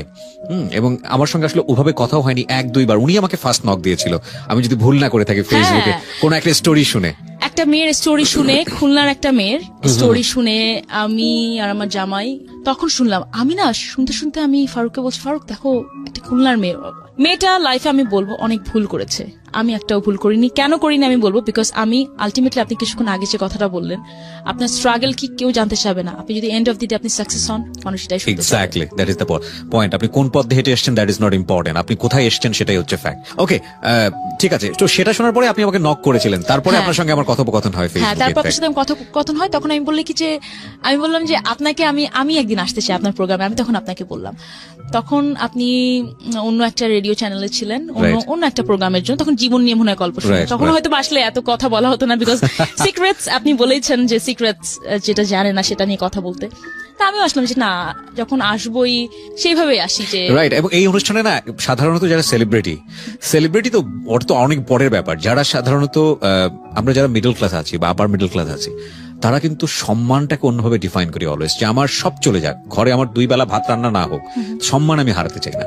সো আমাদের এই সোসাইটিতে সম্মানটাকে ডিফাইন করা হয়েছে এমন ভাবে যে তোমার নিচে বা তোমার পিছনে যদি কাপড় নাও থাকে নো প্রবলেম, সামনে কিন্তু থাকতে হবে। তো যে কারণে মানুষ এই অনুষ্ঠানগুলোতে আসতে অনেক বেশি ভয় পায়। আমি এই জন্যই বলছিলাম যে পিয়া জান্নাতুল অনেক বেশি মানে অনেস্ট হার্টেড একটা মেয়ে। বাই দ্য ওয়ে, আমরা যে জায়গায় ছিলাম, খাতা হারিয়ে গেল, তো খাতা যখন এখানে হারিয়ে যায় সেখান থেকে কিছু করার নাই। তখন স্কুলে যেতে খুব খারাপ লাগতো, সব জুনিয়রদের সাথে ক্লাস করা লাগবে, এগুলো খুব খারাপ লাগতো তখন। তারপরে করতাম, করার পর একটা টিচারের কাছে পড়লাম কেমিস্ট্রিতে, না I got A+, whatever, A+ পেলাম পরের বার। এতদিন এই যে A+ যে পেলাম, A+ এর আগে অনেক কাহিনী হয়ে গিয়েছে। একদিন আমার মনে আছে, এত খারাপ অবস্থা, আমার আব্বু আমার সাথে এত মিসবিহেভ করতেছিল, খুবই বাজেভাবে কথা বলা, এবং সে আমার আম্মার কাছে আম্মাকে কিছু একটা ছুঁড়ে মারতে যাচ্ছিল, এরকম আমার মনে আছে। আমি আমার ফ্যামিলিতে এরকম কখনো কিছু দেখিনি যে আমার আব্বা আম্মা ঝগড়া করে বা কেউ কারোর গায়ে হাত তুলবে, এটা এরকম কিছু আমি কখনো দেখিনি। আমাকে নিয়ে যে কেন আমার আম্মা আমাকে সাপোর্ট দিচ্ছে, কেন সে আমাকে বুঝাচ্ছে, কেন আমার সাথে সে মিসবিহেভ করছে না, এই কারণে আব্বু রেগে যাচ্ছিল। তো তখন আম্মাকে কিছু একটা প্লেট ছুঁড়ে মারলো, খাবার ভালো হয়নি, রান্না ভালো হয়নি। যখন মারলো তখন সাথে সাথে আমাকে তো গালিগালাজ স্টার্ট করলোই, আমিও কি যেন একটা ছুঁড়ে মারলাম আব্বার গায়ে। আব্বুর গায়ে লাগেনি, বাট যাই হোক। বিকজ দেখেন, আপনি 15, 16, 17 বছরের একটা মেয়ে হয়ে বা ছেলে যেটাই হন না কেন, আপনাকে যতক্ষণ আঘাত করা হবে একটা টাইমে কিন্তু আপনার মুখ খুলবে, আপনি যে হন না কেন, আনলেস আর আনটিল আপনাকে ওইভাবেই মানুষ করা হয়েছে যে আপনি কখনোই মুখে কিছু বলতে পারবেন না, স্বাধীন চেতনা। বাট আমাকে ওরকম করা হয়েছে, করা হয়েছে। আমার আব্বুর গায়ে কিছু একটা করতে যে, তখন আমি করলাম যে না, আমি জিনিসটা আরো বাজে দিকে চলে যাচ্ছে, আমি আমার যেটাই হোক না কেন, যত খারাপ দিকেই হোক না কেন, আমি আমার আব্বার গায়ে কিছু ছুঁড়ে মারছি, এটা কোনো এক্সকিউজ হতে পারে না। সে আমাকে যাই বলুক না কেন, এটা অ্যাটলিস্ট আমি বিলিভ করি, বা আমার উপরে কেউ নাই। তখন আমি বললাম কি, আম্মু আমি এখানে থাকবো না। That day decide I have to leave Khulna. এটা 2006 বা 2007 ঘটনা হবে। তখন আমার মনে হলো যে না, আমি খুলনায় থাকবো না। ইয়েস, আই থিঙ্ক 2007 ঘটনা, ফার্স্টের দিকের ঘটনা। আমি খুলনায় থাকবো না, আমি চলে যাব। তখন আমার আম্মা করলো কি, সেই দিন সন্ধ্যাবেলা সেদিন রাত্রের ঘটনা ছিল এটা। আব্বু ডিনারে বসছিল, আমি চলে যাব খুলনায়। তো সেই রাত্রে কোথায় থাকবো, বিকজ খুবই নোংরা পরিবেশ হয়ে গেছিল রাত্রেবেলা বাসায়। আম্মুর স্টুডেন্টের বাসায় নিয়ে গেল আমাকে। আমার মনে আছে রাজু, ছেলেটা কথা বলতে পারে না, ছোট ছেলে, ওর মায়ের বাসায়। ওর মা আমাকে অনেক বুঝালো, অনেকক্ষণ ওখানে রাত্রে বসে থাকার পরে আম্মা বললো কি তুমি তাহলে বাসায় চলো, আমি তোমাকে একটা হোস্টেল খুঁজে দেবো খুলনায়। থাকার পরে আমরা আই থিঙ্ক রাত 12টা বা 11টার দিকে আমরা বাসায় চলে আসছিলাম হোস্টেল খুঁজে দেওয়ার জন্য। পরে হোস্টেল আম্মু খুঁজলো কয়েকদিন, পরে সে চিন্তা করলো যে খুলনায় থেকে যদি আমি হোস্টেলে থাকি সেটা আমার ফ্যামিলির বা অন্যান্য আরো বদনাম হবে, যে কেন নিজেদের বাসা থাকতে তুমি হোস্টেলে আছো। তখন আম্মা চিন্তা করলো কি যে না ঠিক আছে, তাহলে কি করব, আমি ঢাকায় যাবো। বল কি না ঢাকায় তুমি কিভাবে যাবা, সবকিছু তো বাদই দিলাম, যে খুবই ডেঞ্জারাস সিটি, তোমার কি হবে না হবে কেউ নাই, তোমার চাচা ফুপুরা তোমাকে দেখতে পারে না, তুমি ওখানেও থাকতে পারবা না, তাহলে তুমি থাকবা কোথায়? আর আমার হাতে এত টাকাও নাই। তোমার বাবা ও বাই দ্য ওয়ে, এখানে আমি একটা কথা বলে যাই, ক্লাস 9 থেকে আমার আব্বা আমাকে টাকা দেওয়া বন্ধ করছে, সে কিন্তু পরে আমাকে কখনো টাকা দেয়নি। আমার মনে আছে আমার যখন এসএসসি পরীক্ষা, তখন আমি গোশ ছাড়া ভাত খেতে পারতাম না। সে আমি বাসায় গোশ খাবো বলে সে বাসায় গোশ আনা বন্ধ করে দিল। তখন করতে কি তার ছেলেকে নিয়ে অন্য কোথা থেকে খেয়ে আসতো বা দিস ইজ ভেরি ব্যাড। হ্যাঁ, this is very bad. I hope. This is very very bad cause sorry with due respect your father, আমি in generally কিছু কথা বলতে চাই এই জায়গাটাই। সেটা হচ্ছে যে of course আমি যাই করি না কেন, সন্তান যেহেতু আমার, মানে যেটাই হোক না কেন, সন্তান মন্দ হোক, খারাপ হোক, চোর হোক, বদমাইশ হোক, আমি তার বাবা, এটা আমার রেসপন্সিবিলিটি, এবং এটার জায়গায় কোনো কম্প্রোমাইজ থাকে না। উনি এতক্ষণ ধরে যেটা বলছিল যে যে কোনো ভাবেই হোক, যে গালাগালি করছে, মারামারি করছে, ছোড়াছুরি করছে, ইন জেনারেলি ওকে, বাট ঠান্ডা মাথায় যখন একটা মানুষ সিদ্ধান্ত নিচ্ছে বাসায় আমি কোনো কিছু আনবো না যাতে করে আমার মেয়ে খেতে না পারে, this is very ইনহিউম্যানিটি, sorry to সে। আমি উইথ রেসপেক্ট, আমি আপনার বাবাকে নিয়ে কিছু বলতে চাচ্ছি না, বাট আমি ইন জেনারেলি সবাইকে এই জিনিসটা বললাম। পাশের আমার দাদির ইয়ে ছিল, একই যেহেতু বড় ফ্ল্যাট ছিল, 2টা চুলা আলাদা ছিল শুধু, তখন ওর বোন যে খেয়ে আসতো, বাবু ওখান থেকে খেয়ে আসতো, কিছু একটা হতো। খাবারের তাদের কোনো সমস্যা ছিল না। এখন আমাকে তো কেউ দেখতে পারে না, আমি তো যেতে পারতাম না কোথাও খেতে। যাই হোক, আমার আম্মা আমার জন্য ডিম এনে দিত, ওটা দিয়ে খেতাম। এবং আমি আমার লাইফে একটা স্টোরি প্রচার করেছিলাম, আপনার গল্প শুনে আমার মনে হলো, ছেলেটার বয়স ছিল 12 বছর, সে তার বাবাকে খুন করে 12 বছর থাকা অবস্থায়, এবং তার লাইফে এরকম একটা ঘটনা আছে। এবং সে যে খুনের বর্ণনাটা দিয়েছিল, সেটা আগের একটা রেডিও অনুষ্ঠানে আমি করেছিলাম, যে আমি তাকে জিজ্ঞেস করেছিলাম যে তুমি এখনো, বলছে যে আমি, ওই এপিসোডটা অনেকে ইন্টারনেট থেকে ডাউনলোড করতে পারবে, যে তুমি খুন করলা কেন, ওর মধ্যে কোনো, ও বলে যে তোমার খারাপ লাগাটা কি, খুন করার পর বাবাকে নিয়ে কোনো খারাপ লাগা নাই, ওর খারাপ লাগাটা হচ্ছে এটা যে আমার মা জায়নামাজে বসে সে প্রার্থনা করে আল্লাহর কাছে যে আল্লাহ, আমার স্বামীকে যে খুন করছে তাকে তুমি বিচার করো, আমার মা জানে না যে খুনটা আমি করছি, এবং আজকে রেডিওর মাধ্যমে আমার মা জানবে। এটার পরে পুরো গল্পটা বলে যে কেন এই কাজটা করছিল। সেখানে এরকম একটা পার্ট ছিল যে আমার বাবা পাশের বাসায়, মানে আমার সামনাসামনি, আমার সৎ মায়েরকে নিয়ে বসে থেকে সে খাবার খাচ্ছে, এদিকে আমার মা খেতে পাচ্ছে না, আমি খেতে পাচ্ছি না, তার দিকে আমি তাকায় আছি, সে ফিল করতে পারছে না যে আমি তার সন্তান এবং আমি ক্ষুধার্ত। সেখানে বসে আরাম করে খেয়ে ঠেকুর তুলতে তুলতে আমার সামনে দিয়ে যাচ্ছে।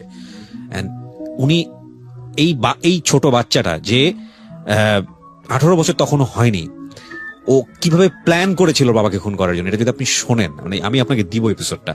সো দেখুন, এই পিয়া কিন্তু অফকোর্স আপার ক্লাস ফ্যামিলিতে বিলং করে রাইট নাও, এবং she has that kind of cars, she earn lot, but এই পিয়ার লাইফের একটা স্টোরি এবং একেবারে লোয়ার ক্লাস যদি আমরা বলি গ্রাসরুট পিপলের ওই বাচ্চাটার story, this are very same, very very same. So আমরা একটা সময় পিয়া হলেই হয়তো বা খুব ডেসপারেটলি এটা বলতে পারি যে আমার লাইফে আমি এটা ফেস করেছি, but everybody has that kind of story. Okay, আর একটা কথা বলা হয়নি যে 9-10 আমি আপনাকে বলেছিলাম যে হাসছিলাম যে আমার অনেকগুলো টিচার ছিল, ফটোশপের টিচার ছিল, এটা টিচার ছিল, ওটা ছিল, আবৃত্তি টিচার ছিল, মানুষ শুনে হাসতো। ও বাই দ্য ওয়ে, আমি খুলনা বেতারে কিন্তু একসময় আবৃত্তি করতাম ছোটবেলায়, 8, 7, 8, 9 থাকতে। তো তখন আমার আব্বা করলো কি 9 থেকে সব টিচার অফ করে দিল, একটা টিচার সে আমাকে দিল না, কোনো টিচার থাকবে না, কিছু থাকবে না, তুমি আমার কথা না শুনো, আমি তোমাকে কিছু প্রোভাইড করবো না, পড়াশোনার জন্য করবো না। আর আমার খুবই একটা important decision through out my life, আমি কখনো পড়াশোনা স্টপ করিনি। যত সমস্যা আসছে ফেল করছি, টাকা নাই, পড়তে পারছি না, কিছু করতে হতে পারছে না, বই কেনার টাকা নাই, বিকজ আমার আম্মা প্রথমে একটা স্কুলের সাথে জড়িত ছিল, পরে সে নিজের স্কুল দিয়েছে কয়েক বছর হলো, 10-12 বছর, মানে আমি যখন যেতে শুরু করি তখনই সে শুরু করলো। তো তারও তখন অত সে আর্ন করতো না যে আমাকে ওইভাবে টাকা দেবে। তখন আমার আম্মা করলো কি, যেটা বলছিলাম যে নিচে আমার কোচিং সেন্টার ছিল, লাকি স্যারও খুলনা বেতারের সাথে আছে। স্যার আমার কাছ থেকে কোনো টাকা নিত না তখন, আম্মুর জন্য বা আমাদের, যেহেতু আমাদের নিচে ভাড়া থাকতো বাসার নিচে। স্যার করতো কি তখন এমসিকিউ বা বই এগুলোর দাম অনেক বেশি ছিল, অনেক দামি ছিল। স্যার করতে কোচিং সেন্টার ফ্রি বই দিত না, ওগুলো আমাকে সব দিয়ে দিত, কিন্তু আমার আব্বা তো আমাকে টাকা দিত না।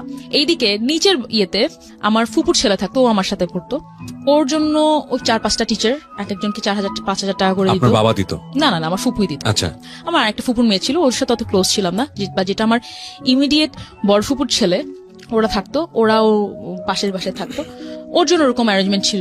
বাট আমার জন্য তখন দেখলো কি যে একটা টিচার লাগবে, যেহেতু আমার হায়ার ম্যাথ ছিল, হায়ার ম্যাথ শুধু কোচিং সেন্টারে যে সম্ভব না, হায়ার ম্যাথের জন্য একটা টিচার লাগবে। সঞ্জয় স্যার, আমি মানুষের নাম মনে রাখতে পারি না, বাট কিছু কিছু মানুষের নাম কখনো ভোলা যাবে না, তো কিছু কিছু মানুষের নাম সবসময় মনে থাকবে। তো সঞ্জয় স্যার তখন খুলনা ইউনিভার্সিটিতে পড়তো, এখন অনেক খুঁজছি উনাকে, পাই না আমি।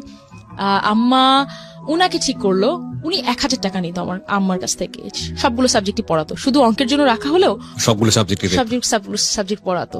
আর মনে আছে স্যারের কাছে যখন পড়তাম প্রতিদিন সন্ধ্যাবেলা, আব্বু সন্ধ্যাবেলা বাসায় আসতো, সন্ধ্যাবেলা বাসায় ঢুকে আমাকে গালিগালাজ স্টার্ট করতো। স্যার কিছু হলে আমাকে বলতো কি,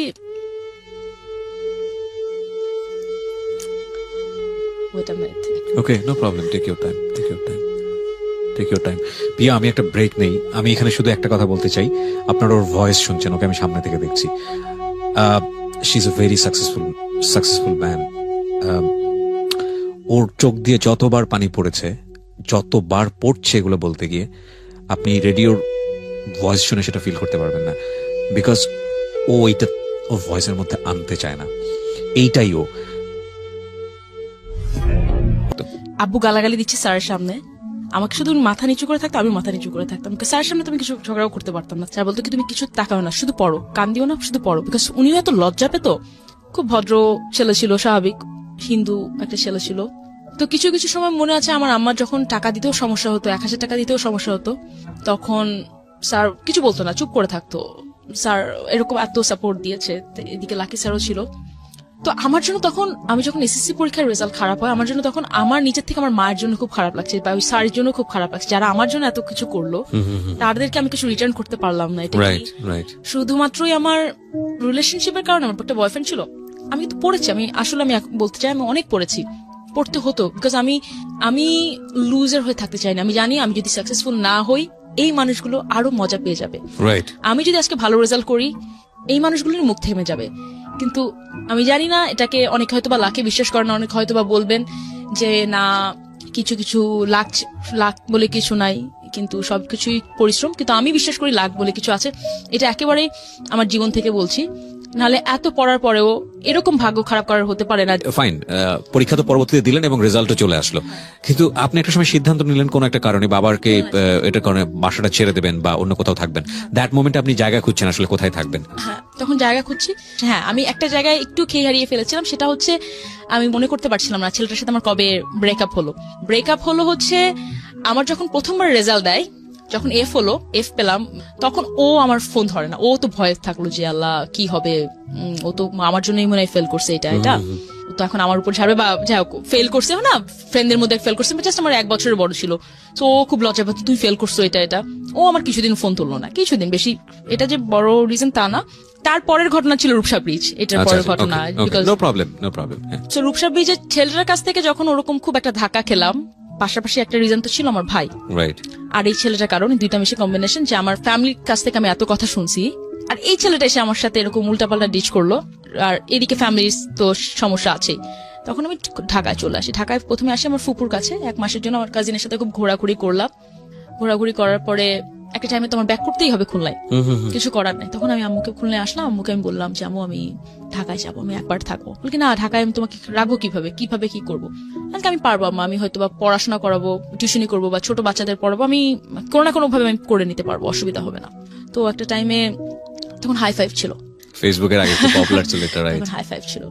সো বুঝতেই পারছেন যে আমার বাবা যখন আমার পড়াশোনার টাকা দেবে না, অবশ্যই সে আমার ইন্টারনেটেরও টাকা দেবে না। মাঝে মাঝে আমি 100-200 টাকা জোগাড় করতে পারলে হয়তো, বা এখন 100-200 টাকার কার্ড কিনতে পাওয়া যেত, বেশিক্ষণ চলতো, ওইটা কিনতাম, কিংবা সাইবার ক্যাফেতে যেতাম, কিছু একটা করতাম। তো সাইবার ক্যাফেতে বা কিছু একটা করে হাই-ফাইভে কথা বলতাম। তো আমাদের একটা ফটোগ্রাফার ছিল, আমি জানি না আপনি জানেন কিনা, ফটোগ্রাফার তখন হিট। তো ও আমাকে বললো কি যে তোমার হাইট কত, so I was that time I was 5'8". Okay, right now এখন 5'10". তখন 5 ফিট 8 ইঞ্চি ছিলাম, অনেক লম্বা ছিলাম ওই হিসাবে খুলনার মধ্যে। তো তখন মনে আছে আপনাদের যারা লিসেনার মনে আছে কিনা জানি না, ASL 8 সেক্স লোকেশন, তখন আমরা বলতাম ASL হাই ফাই। ASL কত মানে ইয়াহু মেসেঞ্জারও তো ফার্স্ট হাই বলার পরেই বলা হতো ASL এক্স্যাক্টলি। দেখবেন কি ফটোগ্রাফার বা মিডিয়া ইন্ডাস্ট্রি এরা হাই জিজ্ঞাসা করে 5'8", বলে কি তুমি কি হিল পরে না হিল ছাড়া, চাওয়াবাজি করছো, এরকম অনেক কথা বলছো। না আমি তো এরকমই। তখন আমাকে বললো তাহলে তুমি ঢাকায় আসো, ঢাকায় এসে তুমি মডেলিং করো। আমি বললাম কি যে না, আমার যে ফ্যামিলি একটা ফতুয়া পড়লে তাকায় থাকে, মডেলিং করবো মানে। ও আমার গানের টিচারও ছিল, গান আমাকে বন্ধ করে দিতে হলো যে গান তো বেশি দিন গেতেও পারবা না, পরীক্ষাও, আবার মুসলমান ধর্মে গান গাওয়া উচিত না, এইগুলো আমার গানটা বন্ধ করে দিল তখন। যে ফ্যামিলি এরকম ফ্যামিলি থেকে আমি আজকে ভোগের মডেল, সো হোয়াট এভার। তো সে আমাকে যখন বললো তখন বললাম যে না দেখেন এটা তো কোনোভাবে সম্ভব না, আমাকে দেবে না, করতে দেবেই না, আমাকে মেরেই ফেলবে, মানে দে উইল মেক শিওর যে। তখন বললো কি যে না তাহলে আমি আসি খুলনায়। আপনি আসবেন আমার জন্য খুলনা পর্যন্ত আসবেন? হ্যাঁ আসি, সমস্যা কি। তো আসলো, এটা আমার একটা ফ্রেন্ডকে নিয়ে আসলো, এসে আমার মার সাথে কথা বললো, বাবা পর্যন্ত যাওয়ার সাহসই নাই। আম্মাকে কোনো মতে কনভিন্স করলো যে ঢাকায় যাব, ঢাকায় যে মনে হয় বয়স কম ছিল, ভাবছে কি ইয়াং একটা মেয়ে দেখে আসি, নালে কোনো কাউকে মডেল বানানোর জন্য তো আর কেউ আসবে না, এটা তো খুবই লজিকের কথা। তো আম্মাকে ও আমাকে দেখে খুব ইমপ্রেস যে লম্বা একটা মেয়ে আছে, খুবই ছোট একটা মেয়ে, কিছু একটা করতে পারবে। তো আমাকে বললো আপনারা ঢাকায় আসেন। আমি তো খুব ভয় ছিলাম যে কত টাকা নেবে ফটোশুট করতে, এটা করতে। টিভিসি খুব হিট ছিল তখনকার, মোনালিসা, বাঙালি, তখন এগুলো খুব হিট ছিল। তো তখন একটা টাইম আম্মাকে নিয়ে গেলাম আমি ঢাকায়। আম্মাও কিন্তু আমার আম্মা কিন্তু এরকম না, বিভিন্ন পরিস্থিতির সম্মুখীন পড়ে তাকেও এক একটা ডিসিশন নিতে তারও নিজেকে বাধ্য করা লাগছিল, আচ্ছা ঢাকায় নিয়ে যায়। আমার কাছ থেকে কোনো টাকা নেয়নি, we are so grateful, because আমাকে টাকা দেওয়ার মতো ফটোশুটের জন্য আমারও এত অবস্থা ছিল না, বা আম্মাকে আমি খুব বুঝিয়ে টুঝিয়ে কিছু টাকা নিয়ে গেছিলাম, আম্মা কিছু বলে কিছু একটা দিও তুমি। আচ্ছা আচ্ছা, কোথায় শুট করলেন ফার্স্ট শুটটা মনে আছে? কত সালে? বনানী, এখন যেখানে 12 নম্বর রোড বনানীতে, ওখানে একটা স্টুডিও ছিল অপূর্ব। So another life started. আমার ভাইকে নিয়ে গিয়েছিল, আমাদের 3 জনের একটা ছবি এখনো আমার কাছে আছে, আমার বাসায় ঝোলানো আছে, প্রথম শুট। আমার মনে আছে আমাকে যখন বললো যে আমার একটা ড্রেস ছিল, তো একটা স্লিভলেস ড্রেস, তার উপর একটা কোটি পরা লাগে, স্লিভলেস তো পরতামই না, ভয় লাগতো অনেক। তো যখন আমাকে বললো কি যে তুমি কোটিটা ছাড়া পরো, আমি তো বললাম কি লোকেন্দ্র নিশ্চয়ই মতলব খারাপ, আমাকে স্লিভলেস ড্রেস পরতে বলছে, মতলব অবশ্যই খারাপ। কিন্তু কাউকে কিছু একটা কথা বলবো সেটাও বলতে পারছি না, কাকে কি বলবো। তুললাম ছবি স্লিভলেস পরে চড়ে, জাস্ট শার্ট প্যান্টেরও খুব একটা ছবি ছিল না, বিকজ আমার শার্ট প্যান্ট তখন সেরকম খুব একটা ছিল না, ফতুয়া টতুয়া ছিল, ওগুলো দিয়ে বলি না ফতুয়া টতুয়া পরার থেকে তুমি এই কামিজ বা এই শাড়িগুলো পরেই তোলো, তোমাকে এগুলোতেই ভালো লাগলো, এইগুলো ড্রেসগুলো পরার থেকে। তখন একটা মেকআপ আর্টিস্ট ছিল, নাম আমার ভুলে নাই। আমি বুঝতেছি লোকটা মেকআপ দিচ্ছে, এখানে গায়ে হাত দিচ্ছে, এখানে গায়ে হাত দিচ্ছে, একটু গলায় হাত দিচ্ছে, মানে প্রয়োজন ছাড়া। এগুলো আমি এই কারণেই বলছি, আজকে যদি আপনার লিসেনার যদি শুনে থাকেন, এগুলো খুঁটিনাটি বিষয়গুলা, এগুলো ওভারকাম করেও যে অনেক জায়গায় আসা যায়। আমি একটা বই পড়ি, 7 effective thing of successful people, 7 cover, ওখানে দেয়া আছে যে কোনো কিছুকে ওইটাকে আপনি সেন্টার, আপনি যদি ধরেন এইটাকেই সেন্টার, এই লোকটা আমার একটু গলায় হাত দিছে, আমি আজকে মিডিয়ায় খারাপ পুরা, তাহলে কিন্তু আপনি ওখানে হেরে গেলেন। ইউ লুজ ইয়োরসেলফ, সিম্পল কথা। আপনার ওইটা থেকে ওভারকাম করে আপনার আরো বড় কিছু অ্যাচিভ করতে হবে। হয়তো আমার তখন সাহস ছিল, এই কারণে আমার ব্যাক করার কোনো ওয়ে ছিল না। আমি জানি ওখানে আরো খারাপ অবস্থা হবে আমার, যদি খুলনার দিকে। আমার আম্মা আমাকে লাইফে একবারই ছেলে দেখতে আসছিল ক্লাস 10 এ পড়ার সময়, বিকজ আম্মা এটাও ট্রাই করছে মেয়েকে যদি বিয়ে দিয়ে দেওয়া যায়, কেন ওর বাসায় এত সমস্যা হচ্ছে।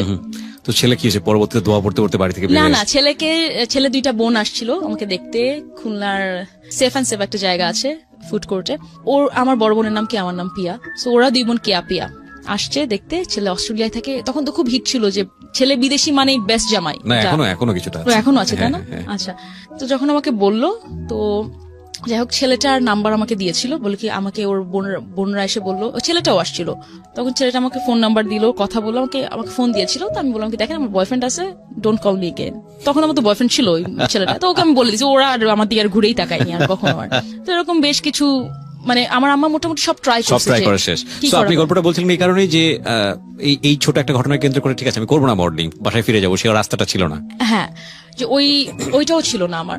যাই হোক, অপূর্ব যখন ফটোশুট করলো, ফটোশুট করার পরে ইন দ্য মিন টাইম আমি চেষ্টা করছিলাম, তখন রেজাল্ট দেয়নি কিন্তু আমার সেকেন্ড পরীক্ষার রেজাল্ট দেয়নি আমাকে, 1 বছর পরে যেটা দিলেন 1 বছর পরে তখনও রেজাল্ট দেয়নি। তারপরও চেষ্টা করছিলাম যে ঢাকায় যদি পাশ করে যায়, ঢাকায় কোন কলেজে পড়বো না পড়বো চেষ্টা করার জন্য। ছবি করলো কি তখন লাক্সে আমার না ছবি দিল, আর সবাই কিন্তু জানেন আমি লাক্সে একটা টাইমে ছিলাম। লাক্সে ছবি দিল, লাক্সে থাকার পরে এইদিকে আমি জানি না হয়তো বা শুনলে আজকে দেখো আমার খুব ভালো ফ্রেন্ডশিপ, খুবই ভালো ফ্রেন্ডশিপ, বাট ও আমাকে খুব জ্বালাইছে, মাইন্ড করো না প্লিজ, বিকজ ও দেখছে কি ইয়াং একটা মেয়ে প্রেম করবে, বাট আমার প্রেম করার কোনো মন মানসিকতা ছিল না। আর আমাকে বলতো যে তুমি খুবই স্নবিশ একটা মেয়ে। দেখো আমি স্নবিশ না, আমি খুব সেলফ রেসপেক্ট আলা একটা মেয়ে। আর আমি জানি আর বউ ছিল, বাচ্চা ছিল, মানে ডিভোর্স বা সেপারেটেড কিছু একটা তখন ছিল, বাট আমি পছন্দ করলে মানে হয় না, আমি পছন্দ কখনো করিনি, সো ওর সাথে আমার কখনো কিছু হয়নি। তো ওর সাথে আমার এটা নিয়ে অনেক গ্যাঞ্জাম লাগতো। অন্য কোনো কাজ করতে গেলে বলতো কেন তুমি এই কাজ করবা, তোমাকে আমি নিয়ে আসছি, এটা করছে আজকে না, তুমি আমাকে নিয়ে আসছো, অধিকার চর্চা করতো। হ্যাঁ, আমি কিন্তু তখন সবাইকে আপনি করে বলতাম, আমাকে জোর করতো তুমি আমাকে তুমি করে বলো। আচ্ছা ঠিক আছে তুমি করে, তখন বলতে বলতে সবাই যারা আপনি করে অভ্যস্ত তারা কিন্তু একবারে তুমি করে বলতে পারে। যাই হোক, ও ভাবতো কি কিছু একটা হবে, ওটা হয়নি, মাইন্ড করবে, বাট কিছু করার নাই, আমি সিক্রেট বলতে আসছি, সিক্রেট বলতেছি। সো লাক্সে নাম দিল, লাক্সে গেলাম, তো ওকে বলছিল যে তুমি লাক্সে আসলে আমার কাছ থেকে সবাই দূরে সরে যায়। মানে কি তার মানে তুমি আরো কোনগুলোর সাথে প্রেম করছো, সবাই তোমার সাথে দূরে চলে গেছে। আমি হাসতে হাসতে এরকম করে বলছিলাম। ইন দ্য মিন ওয়াইল আমার কিন্তু আমার বয়ফ্রেন্ডের সাথে আমার ব্রেকআপ হয়ে গেছে, বিকজ ও আমাকে ফোন করে করে আমি সুইসাইড করবো, করেন সুইসাইড করেন, সমস্যা নাই, করলে আমাকে বলেন যে সুইসাইড করছেন, করেন, আমাকে এরকম করে ভয় টয় দেখাতো। বাট আমার একটা খুব ভালো জিনিস আমি বলবো, আমি যেখান থেকে মুখ ফিরে আসছি আমি কখনো আমি একেবারে তাকাই না, কথা বলি, প্রত্যেকের সাথে কথা বলি। আমাদের খুব বড় জয়েন্ট ফ্যামিলি, অনেক বড়। কেউ আমার সাথে কথা বলতো না, যারা বিদেশে থাকতো তারা তো কথা বলতোই না। এখন সবার সাথে সেলফি দিই, সবাই বিদেশ থেকে আসে, আমিও বিদেশে যাই, সবার সাথে কথা বলি, বাট ওটা আগের মতো নাই। বিকজ আমার ভিতরে আমি জানি না কিবরিয়া ভাই আপনি আজকে কি মনে হচ্ছে, আমি আপনাকে সবই বলছি যে অপরাধ করেছি কিনা। আমার মনে হয় আমি কোনো অপরাধ করিনি এখন পর্যন্ত, যতক্ষণ আপনাকে স্টেপ গুলা বললাম আমি। বিকজ আমার মনে হয়েছে ওই পরিস্থিতিতে আমি একটা ছেলেকে পছন্দ করতেই পারি, একটা সম্পর্ক হতেই পারে একটা মানুষের সাথে, তাই না? আমি যদি আজকে বলি, আমি যদি ওর সাথে সম্পর্ক করতাম যার বউ বাচ্চা আছে, সেটা অন্যায় আমি বলবো, কারণ আমি একটা ফ্যামিলি নষ্ট করে করছি। একটা ইয়াং ছেলে আমার থেকে 1 বছরের বড়, তার সাথে প্রেম করে আমি কোনো একেবারে সমাজকে নষ্ট করে দিইনি। তো ওখান থেকে এসে আমি কলেজে ভর্তি হলাম। বাই দ্য ওয়ে আমার রেজাল্ট দিল, A+ পেলাম, যেটা বললাম, ভর্তি হলাম, মাইলস্টোন কলেজে ভর্তি হলাম। আরেক স্ট্রাগল শুরু হলো, এত টাকা কোত্থেকে আসবে, বিকজ মাইলস্টোন প্রিটি এক্সপেন্সিভ। কোথায় ভর্তি হব, কোথায় কি করব না করব, কলেজের হোস্টেলের ব্যাপার অনেক কিছু আছে, কোথায় থাকবো, চাচা ফুফুদের সাথে থাকা যাবে না। ও আচ্ছা, যখন আমি মিনওয়াইল আমার কিন্তু মডেলিংও চলছে, আচ্ছা টুকটাক করে আমি যখন রুমিং এর জন্য মাঝে মাঝে যেতাম, আমার ছোট চাচা হচ্ছে আর্মিতে, ব্রিগেডিয়ার জেনারেল, সে চলে আসছে তখন স্টুডিওতে, আমাকে ওখান থেকে নিয়ে খুলনায় পাঠিয়ে দেবে। সে এক গেট দিয়ে ঢুকছে, আমি পেছনের গেট দিয়ে বের হয়ে গেছি যে না আমি তো যাবো না। এই লোকগুলা যখন দেখছে, খুবই ভালো একটা মানুষ, আর্মিতে আছে, সেন্সিবল একটা মানুষ, সে যখন দেখছে আমি ঢাকায় চলে আসছি, সে আমাকে রেস্কিউ করার জন্য ঢাকা থেকে নিয়ে যে আমাকে উদ্ধার করে খুলনায় পাঠিয়ে দেবে, আর সে যখন এটাও তো জানতো, সে আমার পুরো ফ্যামিলি আমার সাথে মিসবিহেভ করতো, তখন তো সে কোনো কথা বলেনি। আমি এইটাই বোঝানোর চেষ্টা করছি, একটা মানুষকে, যেটা আমার হেডমিস্ট্রেসের বেলায় আমি বলছিলাম, যে একটা মানুষকে যখন কোন জায়গা থেকে উদ্ধার করা হবে সেটা না ইয়ে করে, আপাত দৃষ্টিতে যেটা আমরা নোংরা মনে করি, খারাপ মনে করি, মডেলিং করলেই মেয়ে খারাপ হয়ে যাবে, ইনস্ট্যান্টলি ডিসিশন আপনি নিয়ে নিলেন। বাট ওখানে থেকে, খুলনায় থেকে একটা মেয়ে, আমি সুইসাইড করতে যাচ্ছি, আমার ফ্যামিলি আমার সাথে খারাপ বিহেভ করছে, ওইটার এগেইনস্টে আপনি কিছু বলেন। আপনি আমার বাবা মাকে বুঝাতে পারতেন, আপনি আমার ফ্যামিলিকে বুঝাতে পারতেন ওর সাথে ভালো বিহেভ করো, সেটা তো আপনি করেননি, ভালো হিসেবে করেননি, নাহলে আমার আজকে খুলনায় থাকার লাগতো, এতদিন হয়তো বা কোনো একটা ব্যাংকারকে বিয়ে করে বসে থাকতাম, 3টা বাচ্চা থাকতো। উইথ ডিউ রেসপেক্ট ফর ব্যাংকার,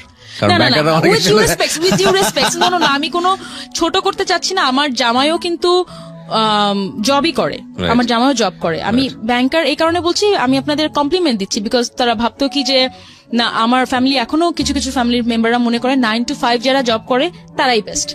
আপনাদের এটার জন্য একটা কমপ্লিমেন্ট, বিকজ তারা ভাবে যে খুব বড় লোকের ছেলেরা খারাপ, বিজনেস যারা করে তারাও মোটামুটি ভালো না, বেশি বড় লোকদের কাছে তো বিয়ে দেওয়া যাবেই না, মেয়ে ধ্বংস হয়ে যাবে, কিন্তু যারা মোটামুটি ব্যাংকার একটা বিয়ে করে একটা বাড়ি করতে পারবে তারাই হচ্ছে মেয়ের জন্য সুপাত্র। সো ওরকম একটা সুপাত্র দেখে আমাকে বিয়ে দিয়ে দেওয়া হতো, আমি এটা বলতে চাচ্ছি। সোসাইটির পারসেপশন সেটাই। আপনি এক দরজাতে বের হয়ে গেলেন, এক দরজা থেকে বের হয়ে গেলাম, তখন কলেজেও পড়ি, এদিকে কিন্তু কলেজে পড়ি, তখন সে কি হবে না হবে তাও কিন্তু ভাবে নেই, যে কলেজ থেকে নিয়ে আসা লাগবে, এদিকে স্ট্রাগল চলছে। আমার আমার মনে আছে, আমার আম্মা কিছু তার পুরানো গয়না বিক্রি করে দিল, বিকজ কলেজে এট এ টাইম ভর্তি হতে একটু টাকা বেশি দেওয়া লাগে একসাথে। তখন আমি চিন্তা করলাম, আমার সেদিন খুব খারাপ লেগেছে, আমার আম্মা আমার জন্য গয়না বিক্রি করে দিল, বিকজ আমার আব্বা তো কোনো টাকা দেবে না। মডেলিং টুকটাক করে স্টার্ট করা শুরু করলাম, কিন্তু তখন টাকা পাওয়া তো দূরে থাক, আপনার যে যাতায়াত খরচটাও আপনার।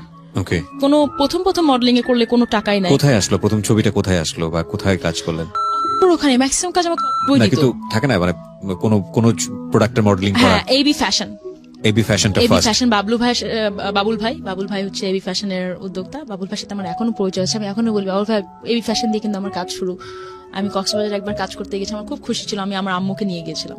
নর্মালি আমার আম্মাকে আমি নিয়ে যেতাম না কোনো খুব একটা জায়গায়, কিন্তু কক্সবাজার যেহেতু ঢাকার বাইরে যাব, আম্মুকে চিন্তা করলাম আম্মু তুমি চলো আমার সাথে, বিকজ আম্মুকে নিয়ে আমার ভয় লাগতো সত্যি কথা তখন ওই টাইমটাতে। প্রিয় শ্রোতা, যে নামটা আমরা এখানে মেনশন করেছি, he is a very renowned photographer. এই নামটা এখানে আমরা মিউট শব্দ ব্যবহার করছি, but it's a fact of Pia's life. Okay, right. So মাইলস্টোনে যখন পড়তাম, মাইলস্টোনে আরেকটা সমস্যা হতো, মাইলস্টোনে আমাদের নূর নবী স্যার ছিল আমাদের প্রিন্সিপাল, খুবই কড়া, এবং প্রত্যেকটা টিচার খুব কড়া ছিল। সে একদিন না আসলে আমি যে কিরকম টাইম পার করেছি আমি আপনাকে বোঝাতে পারবো না। আমার থেকে ব্যাড টাইমে গিয়েছে আমার মা, আমার আম্মাকে ডাক দিত। একদিন না আসলে আমার আম্মা অল দা ওয়ে খুলনা থেকে ঢাকা আসতো দেখা করতে। তখন তো বাসেই আসতো, এত তো টাকা ছিল না যে ফ্লাই করে আসতো। আমার ছোট ভাই ছিল, ভাইকে মাঝে মাঝে রেখে আসা লাগতো, খুব ঝামেলা হতো। একদিন আসলে, আর আমার যেহেতু খুলনা থেকে জাস্ট ঢাকায় আসছি, পলিউশন এন্ড অল, আমি একটু কিছুদিন হলে সিক হয়ে যেতাম, এত লো প্রেশার ছিল, আমি কয়েকবার আমি সেন্সলেস হয়ে গেছি এরকম। তো তখন আমার প্রথমে আমি ভর্তি হই হচ্ছে আর বনানীতে একটা হোস্টেলে। দেখলাম কি বনানী থেকে উত্তরা যেতে খুব কষ্ট হয়ে যেত, তখন উত্তরাতে একটা হোস্টেলে ভর্তি হই, এবং ওই হোস্টেলে কোন একটা মাদ্রাসার একটা হোস্টেলের টাইপের ছিল। যেই দিন ভর্তি হই পরের দিনই আমি ফতুয়া প্যান্ট আর একটা ওড়না পরে আমি বের হয়েছি। সেই দিনই আম্মা মানে ভর্তি করে দিয়ে চলে গেল, সকাল থেকে আমাকে ভর্তি করে দিয়ে দুপুরবেলা থেকে সে দুপুরবেলা চলে গেল, রাত্রে পৌঁছালো। রাত্রেবেলা পৌঁছানোর পরে সাপোজ সে 11টায় পৌঁছেছে, 11:30-11টার দিকে আবার সে কল পাইছে, আপনার মেয়ে এখানে থেকে আমরা রাখতে পারবো না, আপনার মেয়েকে নিয়ে চলে যান। আমার আম্মা ওই 11টার সময় পৌঁছে 12টার দিকে আবার বাসে করে আসলো। ওই দিনই আমার খালার দুঃসম্পর্কে একটা আত্মীয় বাসায় পেইং গেস্ট হিসাবে থাকা আমি শুরু করলাম। তখন থেকে আরো কিছু সমস্যা দিতে পড়তাম, যে যখন কলেজে ভর্তি হলাম তখন আমাদের একটা টিচার ছিল, ক্লাস টিচার টাইপের, যে সবকিছু দেখতো। আমি জানি না লাইফে কত সমস্যার মধ্যে একটা মেয়ের যেতে হয়। সেই মহিলা কোন একটা কারণে আমাকে জেলাস করতো বা কিছু একটা করতো, কিছু হলে আমার সাথে উল্টাপাল্টা বিহেভ করতো, এবং সে আমাকে এরকমও বলতো যে তুমি কিন্তু আমার সাথে এরকম করলে, তুমি যেহেতু তোমার এত তেজ, মানে আমি রাগে ফুলতাম, কথা তো বলতে পারতাম না, ওনার সাথে তোর কথা ঝগড়া করতে পারবো না, আমি তো জানি টিসি দিয়ে বের করে দেবে স্কুল থেকে, কলেজ থেকে। তখন আমাকে বলতো কি তোমাকে কিন্তু আমি এইচএসসি পরীক্ষায় বসতে দেবো না, ইউ ডোন্ট নো মি, এরকম করে আমাকে থ্রেট দিত। তখন এদিকে বাসা নিয়ে সমস্যা, কোথায় থাকবো না থাকবো। মিনওয়াইল আমি অনেক জব খোঁজা স্টার্ট করলাম।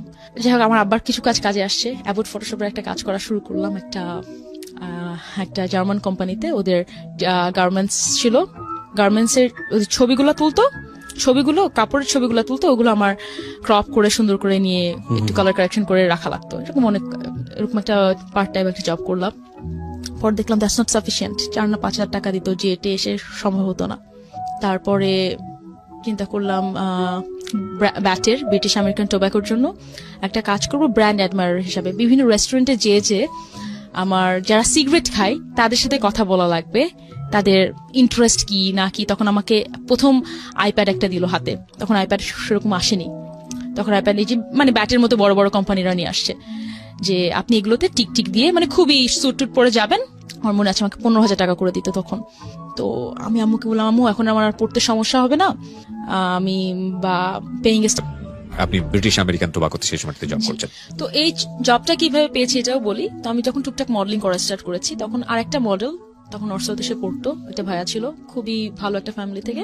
তো ও আমাকে বললো, আমাকে না, ও বেশ কিছু মডেলদেরকে অ্যাপ্রোচ করলো, যে এরকম ব্রিটিশ আমেরিকান টোবাকো ভালো একটা করছে, সপ্তাহে 3 দিন ওরা তোমাকে বাসা থেকে গাড়ি দিয়ে নিয়ে যাবে, গাড়ি দিয়ে নিয়ে আসবে, কিন্তু এরকম করে তোমার কাজ করা লাগবে। সো অ্যাজ ইউজুয়াল তখন তো আমি কিন্তু ফার্স্ট ইয়ারে পড়ি, জাস্ট ফার্স্ট ইয়ারে ভর্তি হলাম, ইন্টার ফার্স্ট ইয়ারে। প্রত্যেকটা মডেল রিজেক্ট করে দিল, বলি না আমরা যে বিভিন্ন রেস্টুরেন্টে যে মানুষের সাথে কথা বলবো প্রশ্নই ওঠে না। তো আমি ওটাকে একটা জব হিসাবে নিলাম। এটা কিন্তু একটা শাইনেস কাজ করে, কিন্তু আপনার একটা স্ট্রেঞ্জারকে যে আপনার অ্যাপ্রোচ করা লাগছে, অবশ্যই শাইনেস, এবং একটা মেয়ের পক্ষে আমাদের সোসাইটিতে আরো ডিফিকাল্ট। হ্যাঁ, আরো ডিফিকাল্ট। আর যারা একটু মডেল দেখা যায় তারা একটু স্নবিশ হয়, একটু না আমি কেন একটা ছেলের সাথে যে কথা বলবো, তো প্রত্যেকে রিজেক্ট করে দিল এক্সেপ্ট মি। আমি বললাম কি না, আমার জন্য অ্যাটলিস্ট একটা জব তো পাচ্ছি, আর ব্রিটিশ আমেরিকান টোব্যাকো একটা ভালো কোম্পানি, কি হবে করলে, কিছুই তো হবে না। অ্যাটলিস্ট আমার আম্মাকে আমি মানে আমার জন্য ইজি হয়ে যাবে কাজ করা, পড়ালেখা করা। তখন আমি খুব লজ্জা লাগতো, আমার মনে আছে আমার খুব লজ্জা লাগতো, বিকজ আমি নিজে স্মোক করি না। তো তখন তো মানে প্রশ্নই ওঠে না। তো যারা সিগারেট খাচ্ছে তাদেরকে যেই অ্যাপ্রোচ করা লাগবে, নর্মাল অন্য কাউকে অ্যাপ্রোচ করতে পারবো না, খুব লজ্জা লাগতো। তারপরেও করতাম। করার পরে একটা সময় যাই হোক, এইভাবে এই ব্রিটিশ আমেরিকান টোব্যাকোর পর আমার মনে আছে এরকম করে আমি বেশ কিছু মানে তখন জব অফার গুলো, মানে একটা ভালো কাজ করলে অনেক জব অফার গুলো আসা শুরু করে। তো আপনি যেটা বলছিলেন কোনো নেগেটিভ বাজে প্রপোজাল আমি কখনোই পাইনি, বিকজ আমাকে বাসা থেকে নিয়ে যেত একটা গাড়ি, একটা জাস্ট কর্পোরেট একটা অ্যাম্বিয়েন্স ছিল। আমি ওখানে যেতাম, ওখান থেকে আবার আমার থেকে আমাদের একটা সুপারভাইজার ছিল। তো বাজে কখনো কিছু আমি পাইনি। এবার আসি যখন মডেলিং, আমি মেইন টার্মে আমি যখন মডেলিং কাজ করা স্টার্ট করি, তো আমি যখন আসি তখন হ্যাঁ অফকোর্স অনেক জায়গা থেকে অনেক উল্টাপাল্টা প্রপোজাল পেয়েছি, কিন্তু সবচেয়ে বড় কথা বলি, কেউ মিডিয়া থেকে বিলং করে না। এরা হচ্ছে প্রত্যেকে কিছু ভায়া থার্ড পার্সন, যারা কোনো একটা ডিরেক্টরকে চেনে, বলে কি যে আমি আপনাদেরকে নতুন একটা মেয়ে এনে দেবো, খুব সুন্দর একটা মেয়ে, ওকে দিয়ে আপনি অভিনয় করাতে পারেন। এরা অ্যাডভান্টেজ গুলো নাই, নেওয়ার চেষ্টা করে। এরা তখন নোংরা প্রপোজাল দেওয়া স্টার্ট শুরু করলো। আমার মনে আছে আমি যখন একটা শো করতে যাই চিটাগাঙে, ফ্যাশন শো, ওই টাইমটাতেই, তখন একটা খুব বড় একটা কোন একটা হোটেলে চিটাগাঙের একটা ফ্যাশন শো হচ্ছে, কোন একটা আমরা সব মডেলার সবাই গিয়েছিলাম। তো আমি লিফট থেকে কোন একটা কারণে উপর থেকে নিচে থেকে উপরে উঠছিলাম, শো এর ইয়েতে যাবো, সব মডেল মনে চলে গেছে, আমি মনে হয় লাস্ট পার্সন লিফটের মধ্যে ঢুকছি। তখন একটা লোক দেখলাম কি ঢুকলো। ওকে, অ্যাজ ইউজুয়াল মেকআপ টেকআপ করে আসছি, বিকজ আমরা মেকআপ করে আমরা জাস্ট এখন ভেন্যুতে আসছি। তখন একটা লোক আমাকে দেখে খুব হাসছে। আমার বয়স কিন্তু তখনও 16 বা 17, জাস্ট 17 হয়তো বা হবে, এরকম 17তে পা দিয়েছি। বুঝি না তখন ভালো করে যে একটা চোখের দৃষ্টি কতখানি খারাপ হতে পারে মানুষের। লোকটা করলো কি, আমাকে বললো কি আপনি কি মডেল? আমি আজকে হ্যাঁ, মানে তখন আমাকে কি মডেল হিসাবে বলছে, এটা যে কত বড় পাওয়া আপনি বুঝতে পারবেন না একটা মেয়ের জন্য। মানে আমাকে মডেল হিসাবে কেউ রিকগনাইজ করছে, আমার লুক টুক দেখে হয়তো বুঝতে পেরেছে। খুব খুশি হয়ে গিয়েছিলাম, এত খুশি ছিলাম। লোকটা আমাকে বললো কি এইটার নাম্বার কার্ড, আমি এত নাম্বার রুমে আছি, আপনি চলে আসেন। হ্যাঁ, আমি খুবই খুশি ছিলাম। সে আমাকে মডেল, আমি পরে কি লোকটা কি বলছে আমি কোনো আচ্ছা ঠিক আছে আসবো, কার্ডটা নিলাম। আমি আজকে শোটা শেষ করলাম, ভাই দেবে লোকটা আমাকে রুমে কেন যেতে বললো। এক্স্যাক্টলি, আমি তখন চিন্তাই করিনি।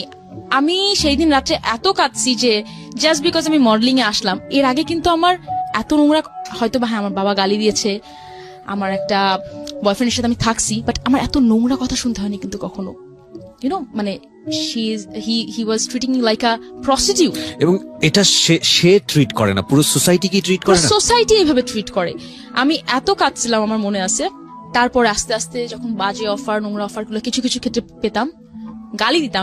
আমি আমার আব্বার কাছ থেকে পাওয়ার তো জিনিস, আমিও গালি দেওয়া স্টার্ট করলাম মানুষজনদেরকে, দিতাম গালি। এরকম আমি আরো কিছু ইয়ের কথা বলি। মনে করেন আমি গিয়েছি, সাপোজ আমাকে বলছে তুমি এখানকার লিড ক্যারেক্টার একটা টিভিসির জন্য, ওখানে যে দেখি আমাকে একটা সাইড একটা ক্যারেক্টার দিয়ে দিয়েছে। আমি বলছি না সাইড ক্যারেক্টার খারাপ, কিন্তু আমি ওটা করতে চাইনি। আমি চেয়েছি আমি 2টা কাজ করবো, 2টা ভালো কাজ করবো, বা যেটাকে আমাকে দেখা যাবে। আমার তো এখানে আসা দরকার ছিল না, আমি যদি শুধু টাকার জন্যই আসতাম।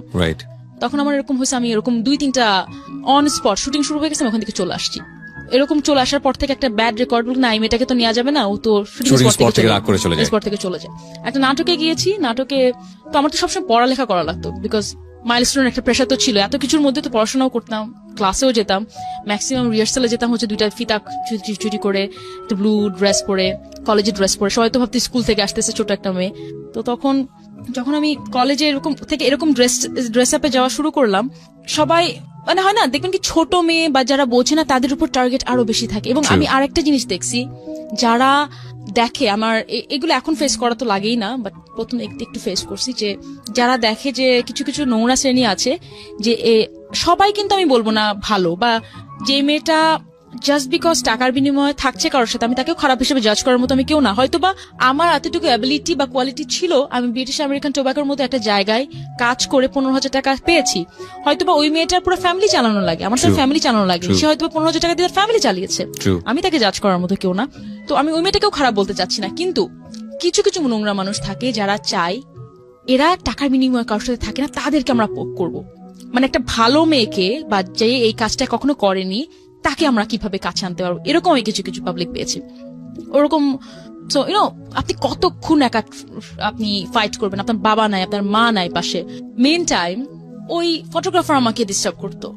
তখন আমি চিন্তা করতাম, তখন আমার একটা ছেলের সাথে কথা হচ্ছে আস্তে আস্তে, আমার একটা কাজিনের মাধ্যমে পরিচয়, যেই কাজিনটার বাসায় আমি 1 মাসের জন্য ছিলাম পরীক্ষার পর, ওই কাজিনটার মাধ্যমে পরিচয় ফারুকের সাথে, যে এখন আমার জামাই। ও কিন্তু আমার স্ট্রাগলের প্রথম থেকে আছে, ও কিন্তু জানে পুরাটা। তো যখন ফারুকের সাথে আস্তে আস্তে কথা বলা স্টার্ট করছি, এদিকে মিডিয়ার কাজ, মিডিয়া থেকে টাকা তো আসেই না, উল্টাপাল্টা প্রপোজাল।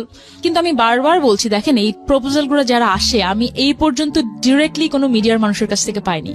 প্রত্যেকে থার্ড পার্সন যারা মিডিয়াতে কোনো না কোনো ভাবে কাজ করতে চায়, তারা বিভিন্ন মেয়েদেরকে দিয়ে বিজনেস করা তাদের উদ্দেশ্য। কোনো মিডিয়ার মানুষ এখন পর্যন্ত আমি কোনো বাজে প্রপোজাল পাইনি এখন পর্যন্ত। হয়তো আমি লাকি, বা আপনি যেটাই বলতে পারেন না কেন, বা যারাও করেছে তারা হয়তোবা শখে একটা নাটক প্রডিউস করেছে, শখে একটা শোতে হয়তোবা 2-3 লাখ টাকা স্পন্সর, টার্গেটই ছিল ওটা। আমি এই কারণে বলছি, যারা ব্যবসা করে খাবে তারা একটা মেয়ের জন্য তাদের পুরো ব্যবসাটা নষ্ট করার মতো পাগল খুব কম আছে, বাট খুবই কম। আচ্ছা, তো প্রস্তাব পাচ্ছিলেন ফারুকের সঙ্গে পরিচয়। তো ফারুকের সাথে তখন পরিচয় হলো, এদিকে 2008 সাল চলে আসছে, তখন 2008 সাল অলরেডি। পড়ালেখা, ফারুক, ফ্যামিলি। আচ্ছা, বাই দ্য ওয়ে, এই এত দিনে আমার আব্বা কিন্তু আমার সাথে একবারও কথা বলেনি, যোগাযোগ করেনি। ঈদে হয়তো বা গিয়েছি কয়েকদিনের জন্য, আমি খুলনায় গিয়েছি, আমার সাথে কেউ কথা বলে না। আমার আম্মা শুধু আমার সাথে কথা বলে, আমার সাথে বাকি সব কেউ কথা বলে না। ঈদের জামাও দেয় না। না, ঈদের জামা তো দেয়ই না, প্রশ্নই ওঠে না। আমি কিন্তু ছোটবেলা থেকে আমার আব্বা কিন্তু আমাদেরকে, আমি যেহেতু প্রথমেই বলেছিলাম, অসাধারণ ভাবে মানে সাপোর্ট ভাবে বড় করেছে। ঈদের জামাও তো দিত না, আর আম্মার তখন অত টাকা নাই, কলেজের ফি দিয়ে ঈদের ড্রেস দেবে, তাহলে পরের মাসে কলেজের ফি দিতে পারবে না সে। আর এরকম সিচুয়েশনে বাড়ি যেতে ইচ্ছে করতো, কি করবো, ঢাকায় তো কেউ নাই আপনার তখন। আর তখন আমাকে একটা ফটোগ্রাফার এদিকে ডিস্টার্ব করতেছে, এইদিকে আমার ফারুকের সাথে তখন নতুন পরিচয়, ফারুক তখন বিদেশ থাকতো। এদিকে উল্টাপাল্টা মাঝে মাঝে প্রপোজাল, মিডিয়াতে তো কাজও নাই সেরকম, আর কাজ থাকলেও ফ্রি কাজ। সো কি করবো আমি, পেইং গেস্ট হিসাবে একটা বাসায় আমি থাকতাম, তারাও চলে যাবে, আমার তো বাসায় যাওয়াই লাগবে, I don't have any option. বাসায় যখন যেতাম কেউ কথা বলতো না, সবাই সালাম করতো, আমি সালাম করতে লজ্জা পেত, সালাম করলে আমার সাথে কথা বলে না, আমি সালাম করলে জাস্ট অন্যদিকে তাকায় থাকবে বা এরকম কিছু একটা করতো সবার সাথে, যেটা হতো। আমার বড় বোন কথা বলতে পারে না, বাট অতিরিক্ত আমার থেকে মাথায় বুদ্ধি রাখে, সেও আমার আব্বা বা সবার মতো ওরকম ইয়েতে, সেও আমার সাথে খুব একটা কোনো কিছু না, except my mother. Every time I mentioned, আম্মা ছাড়া। পুরানো জামা পরে থাকতাম, একটা জামা পরে ঘুরে বেড়াতাম, মানে কিছু তো একটা করা লাগবে না। আমিও তো ছোট ছিলাম তখন। কয়েকদিন পর আবার চলে আসলাম কলেজে, আবার ফিরলাম, ব্যাক করার পরে এইদিকে আরো কিছু মেন্টাল প্রেশার, তখন একটু একটু করে মডেলিং এ কাজ করা স্টার্ট করলাম, র্যাম্পে কাজ করা স্টার্ট করলাম। র্যাম্পে কেন কাজ করা স্টার্ট করলাম, বিকজ র্যাম্প নিয়ে কিন্তু বুঝতামও না, খুলনা থেকে এসে র্যাম্প কি জিনিস বা এরকম কিছু। লম্বা ছিলাম, নাটকের প্রপোজাল যারা দিত তারা দেখা যেত কি ম্যাক্সিমাম ওই থার্ড পার্টি এসে প্রত্যেকে নোংরা কথা বলতো, প্রত্যেকে থার্ড পার্টি, বিকজ আমি তো কাউকে চিনি না। একটা ভালো ডিরেক্টর, একটা প্রডিউসারের সাথে আমার পরিচয় হওয়ার কোনো, আমি যদি একটু স্পেসিফিকলি যাই আমাদের লিসনারদের বোঝার জন্য, অফারটা কিভাবে আসতো, মানে একদম একটা এক্সাম্পল দিয়ে যদি আপনি বুঝাই দেন। আমি আপনাকে বলি, মনে করেন আমাকে বলতো কি যে আপনি কাজ করবেন, আপনি একটা নাটক আছে কাজ করবেন, আমি বলি হ্যাঁ করবো। ও আচ্ছা ঠিক আছে, তাহলে তো আমাদের এরকম একটা যে প্রডিউসার বা যে ডিরেক্টর, তার সাথে একটু থাকা লাগবে, আপনার আসেন। আপনি প্রথমে কিন্তু বুঝতাম না থাকা লাগবে মানুষটা মানেটা কি, থাকা লাগবে মনে করেন আপনি আমার সাথে আসবেন বা কিছু একটা করবেন, থাকা লাগবে মানেটা কি, এরকম করে কথা স্টার্ট করতো। পরের দিকে আমি বলতাম, পরের দিকে ঘাটতারা হয়ে গেল, কি থাকা লাগবে মানে কি বলেন, আপনি এক্সপ্লেন করেন, আপনার মুখ থেকে আমি শুনতে চাই, কি বলবেন। তখন গালিটা দিতাম। মানে মাঝে মাঝে হতো কি, যারা একটু স্মার্ট তারা বলতো যে না থাকা লাগবে মানে তো না, থাকা লাগবে মানে আপনি আসবেন, কথা বলবেন। যখন এই লোকটার সঙ্গে কি আদৌ প্রডিউসারের কোনো যোগাযোগ আছে, নাকি উনি আসলে জাস্ট একটা মানে গল্প ফেলেছেন? না, যোগাযোগ আছে। কিরকম যোগাযোগ আমি আপনাকে বলি। মনে করেন আজকে আপনার শোতে আপনি খুবই ফেমাস একটা মানুষ, আপনার এখানে ফেসবুকে ফলোয়ার অনেক, একটা লোক হয়তো বা এসে বললো একটা মেয়েকে, আপনাকে একটা চেনে, কোনো না কোনো ভাবে আপনাকে একটা লোক চেনে, আপনার বাসার পাশে থাকে, আপনিও তাকে চেনেন, আপনাকে এসে বললো ভাই আমি তো একটা মেয়ে আরজে পাইছি, একটা মেয়ে ভালো কথা বলতে পারে, আরজে মনে ভালো হতে পারবে। আপনি কিন্তু অবশ্যই তাকে বলবেন যে আচ্ছা ঠিক আছে আমার অফিসে নিয়ে আসো, দেখি যদি ভালো হয় তাহলে আমি হয়তো একটা জব দিতে পারি প্রথম। তখন লোকটা তখন মেয়েটাকে বলে এটাকে ক্যাপিটালাইজ করে ফেলে, এরকম। ওই লোকটা কিন্তু আদেও রেডিও বা আপনার সাথে কোন ডিরেক্টলি কোনো লিংক নাই। বুঝতে পেরেছি আমি। হ্যাঁ, এইভাবে মানে ব্রোকার হিসেবে কাজ করে, লাইক দালাল হিসেবে কাজ করে, মাঝখানে হচ্ছে ফায়দাটা নেওয়ার চেষ্টা করে। ওকে, তখন আমি নাটকে র্যাম্পে যাওয়া স্টার্ট করলাম এই কারণে, বিকজ তখন আমাদের র্যাম্পে একটা এখনো কোরিওগ্রাফার আছে, লুনা আপু।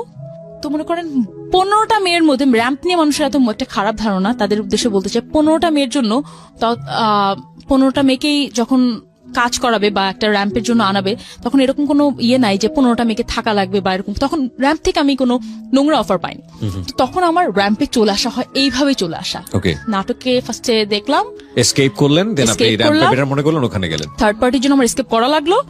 আমি থার্ড পার্টি আমার বলতে হচ্ছে, নাহলে এটা হয়তো বা শুনে অনেক হয়তো বা ভাববে কি পিয়াও মিডিয়াকে নিয়ে, বাট মিডিয়া কি এটাই কিন্তু আমি আপনাকে বলছি পুরো আমার লাইফ স্টোরি দিয়ে। তখন র্যাম্পের হচ্ছে এরকম যে একটা কোরিওগ্রাফার থাকে মহিলা, সে যাদেরকে পছন্দ করে তাদেরকে সে শুধু মডেল নেয়। সে লম্বা ফর্সা, সে আবার ফর্সা মেয়ে, লম্বা ফর্সা সুন্দর এরকম না হলে সে নেয় না। তো যাই হোক আমার সাথে মিলে গেল, তখন সে আমাকে বিভিন্ন শোতে নিয়ে স্টার্ট করলো। এগেইন শোতে যখন স্টার্ট করলো, তো আমি খুব স্বাভাবিক, আমি লম্বা যেহেতু আমি অ্যাটেনশন এমনিতেই পেয়েছি ছোটবেলা থেকে। মনে করেন 5টা আমি হেঁটে যাচ্ছে, সাপোজ আমার বয়ফ্রেন্ডের মতো, আগের বয়ফ্রেন্ডের মতো কাহিনী, 3 জন বসে আছি, আমাকেই চোখে পড়েছে। লম্বা বলে হয়তো এটা একটু চোখে পড়ার মতো ছিল সবসময়। তো আমি যখন আসলাম তখন দেখলাম কি এখানে আমাকে ম্যাক্সিমাম মডেলরা দেখতে পারে না। কেন দেখতে পারে না? জেলাস ফিল করে। ইয়েস, লম্বা একটা মেয়ে, খুব লম্বা, আমি সবচেয়ে টল। আমি এতদিন জানি টল মানে দ্যাটস ইউর উইকনেস, বিকজ খুলনায় লম্বা মানে করোনেশন স্কুলের যত আগেই সকাল 7টায় তুমি আসো না কেন মর্নিং শিফটের, তোমাকে সবার লাস্টে লাইনে দেবে।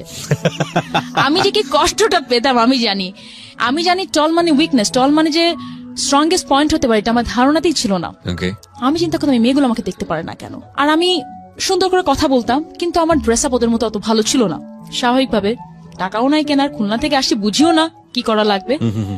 তখন করতো কি, এই মেয়েগুলোকে কিছু কিছু সিনিয়র মডেল ছিল, কিছু আমার সাথে বাজে বিহেভ করতো, প্লাস ওরা প্রায়োরিটি পেত। মানে ওই কোরিওগ্রাফারই করতে কি একে শো স্টপার, একে এরকম করতে দিত। তো আমার খুব খারাপ লাগতো, ভাই আমি তো লম্বা। পরে বুঝলাম যে লম্বা মানে হচ্ছে তোমার আমার একটা স্ট্রং পয়েন্ট, প্লাস পয়েন্ট আমার, কিন্তু আমাকে আগে দেবে না, আমাকে সবসময় মাঝখানে টাচখানে দেবে, যেটাতে অ্যাটেনশন যেন না পাই।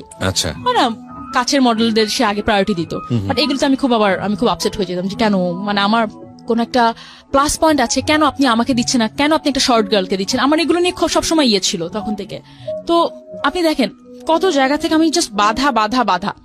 আমার এসএসসি পরীক্ষায় বাধা, আমি যখন কলেজে আসি টাকা নাই, কলেজে আসার পরে আমার টিচার সে আমাকে থ্রেট দেয় সারাক্ষণ, আমার কিছু আমার আম্মাকে নিয়ে আসে, যেখানে থাকবো থাকার জায়গা ঠিক নাই, মডেলিং করবো, মডেলিং থেকে আমার চাচা আমাকে ধরে নিয়ে যাবে, যার মাধ্যমে করব সে বাজে প্রপোজাল দিচ্ছে। মানে আমার প্রত্যেকটা স্টেপে থার্ড পার্টির সমস্যা, মানে একটা জায়গা আমার স্মুথ ছিল না, ট্রাস্ট মি, একটা জায়গায় স্মুথ ছিল না।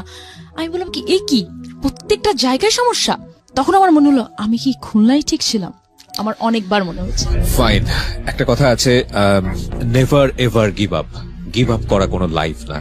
একটা মানুষ যখন গিভ আপ করে না, সৃষ্টিকর্তা তার দিকে হাত বাড়িয়ে দেন। আমরা শুধু বিভিন্ন পরীক্ষার মধ্য দিয়ে যেতে থাকি এবং নিজেকে হালের মধ্যে ধরে রাখাটাই হচ্ছে জীবন। আজকের এই সিক্রেটস থেকে অসম্ভব ভালো কিছু পাচ্ছে বাংলাদেশ, পুরো দেশ আমি বলবো। এবং যেই পিয়াকে আপনারা দেখছেন, মডেলেরদের প্রতি আপনাদের যে, আমি বলছি সবাই না, আমাদের সোসাইটি সমস্যা ফেস করলেন যে আপনাকে প্রিভিলেজ দেওয়া হচ্ছে কম, তারপর আচ্ছা প্রিভিলেজ দেওয়া হচ্ছে কম, এটারই মধ্যে মানে আমি সব একই টাইমের কথা বলছি, 2008 সালের কথা বলছি। তার মধ্যে মিস বাংলাদেশে নাম দিই, আমাদের একটা ফটোগ্রাফি আমার নাম দিয়ে দেয়, দেওয়ার পরে বাই দ্য ওয়ে আমি মিস বাংলাদেশ, তখন মিস বাংলাদেশ হই, আমরা তখন সারা বাংলাদেশের মানুষ জানতে পারি। তখন একেবারেই অসম্ভব একটা জিনিস আমার কাছে মনে হয়েছিল যে আপনি বুঝছেন এত স্ট্রাগলের পরে যে মিস বাংলাদেশ কিভাবে হলাম, এবং এই মিস বাংলাদেশের মধ্যেও সমস্যা আছে। আমি যখন আসি, হয় না আপনি লাস্টের এপিসোডে এসে আপনি গেস করতে পারবেন প্রত্যেকটা ইয়েতে কে ফার্স্ট সেকেন্ড থার্ড এর মধ্যে থাকতে পারে। আমি আরো কতগুলো কন্টেস্টে গিয়েছি, তো ওখান থেকে বোঝা যায়, মানুষ ধরে ফেলে। তো মিস বাংলাদেশে যখন লাস্টে এসে বোঝা যায় কে হতে পারে, ফার্স্ট সেকেন্ড থার্ড এর মধ্যে কে থাকতে পারে। তো আমাদের একটা কন্টেস্টেন্ট ছিল, পার্টিসিপেন্ট ছিল, সে আমার থেকে ছোট ছিল, সে মেয়েটার পাশে আরো কম ছিল, তখন মনে হয় 13-14 হবে, বাট একটু লম্বা চওড়া ছিল বলে ওকে একটু মনে হতো বড়। তখন মেয়েটাকে খুব নাম করা একটা ফুটবলারের মেয়ে, তার মা তো তাকে মানাবেই, মিস বাংলাদেশ তাকে মানাই ছাড়বে। কিছু হলে আমার মনে আছে, আমি এতটুকু বাড়িয়ে বলছি না, আমাদের যখন মেকআপ রুম ছিল, মেকআপ রুমে এসে মহিলা আমার সাথে ঝগড়া করা স্টার্ট করলো, মানে যা তা কথা, এই তুমি বলে এটা করছো, তুমি বলে এটা করছো, তোমার মেকআপ এটা ছিল, এরকম কেন করছো, তোমার তো এরকম করার কথা না। আমার মনে আছে যে মেকআপের যে আন্টিটা ছিল, আরশি পার্লারের একটা আন্টি ছিল, আন্টি বলে কি যে তুমি একেবারে কান মানা, আমার চোখ থেকে আবার পানি পড়ছিল, তুমি কান মানা, মানে উনি না তখন একটু পরে যে আমার কোশ্চেন অ্যান্সার রাউন্ড, জাস্ট আমাকে মেন্টালি Harass ডাউন করার করার চেষ্টা, চেষ্টা okay. করছিল যে ও যেন না পারে এভাবে করতে। আমাকে বুঝাচ্ছে তুমি একেবারে এরকম করো না, উনি কিন্তু তোমাকে এরকম জন্য চেষ্টা করছে। বলকে যে আমরা তো জানি কে হবে, আর তুমি তো হচ্ছই না, তুমি আবার এত সাজগোজ করে কি হবে, মানে সারাক্ষণ কথা বলে যাচ্ছে এরকম উল্টাপাল্টা কথা। তো যাই হোক না কেন, এরকম কিছু এখানেও এরকম ঝামেলা ছিল, বললাম কি এই ঝামেলাটা ছিল। যখন আমি মিস বাংলাদেশ হই, আমার তো ধারণাতেই নাই, বিকজ আমি ভেবেই নিছি উনি আমাকে যেহেতু বলে ফেলছে যে আমি হব না, অন্য কোনো কেউ হবে। আমি তখন স্টেজে আমি কি খুশি হব, আমি যেহেতু আমি খুব স্বাধীন, সেটা আবার খুব বেশি কথা বলি, আমি তখন বললাম যে আমাকে একজন বলেছিল যে আমি হয় না মিস বাংলাদেশ হওয়ার পরে তুমি কিছু বলো, তোমার অনুভূতি ব্যক্ত করো। তখন আমি বলেছিলাম যে আমাকে একটু আগে একজন বলছে আমি হতে পারবো না, তার উদ্দেশ্যে বলতে চাই যে আমি মিস বাংলাদেশ নাও। তো আমার প্রথম কথাটা এরকম ছিল। এই সাকসেসের আমার মনে হয় প্রথম সাকসেস আমি এটা দিয়ে পাওয়া স্টার্ট করি। তারপর আমি বিভিন্ন র্যাম্পে যাই।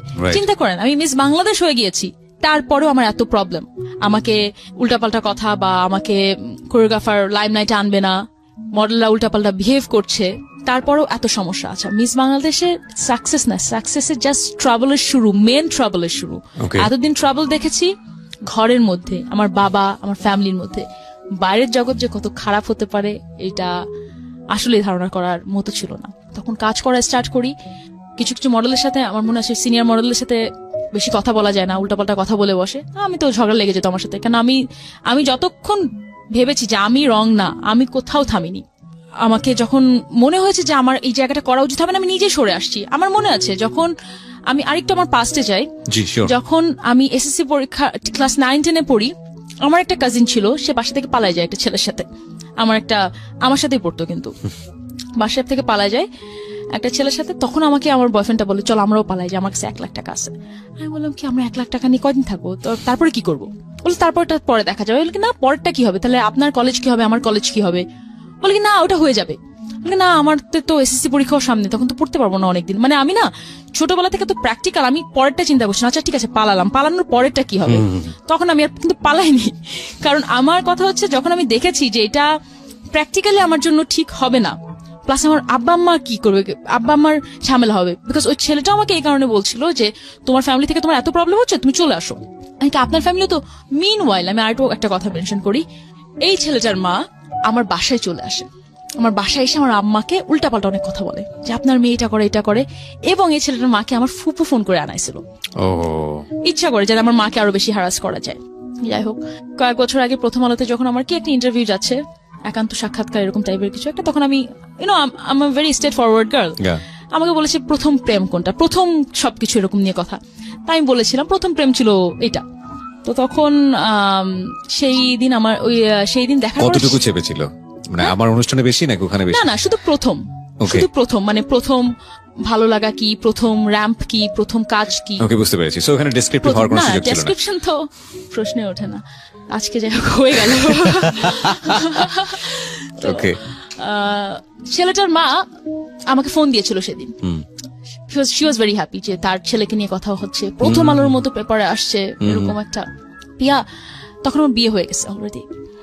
আমাকে বলছে পিয়া তুমি এরকম মিমোর কথা বলছো দেখলাম।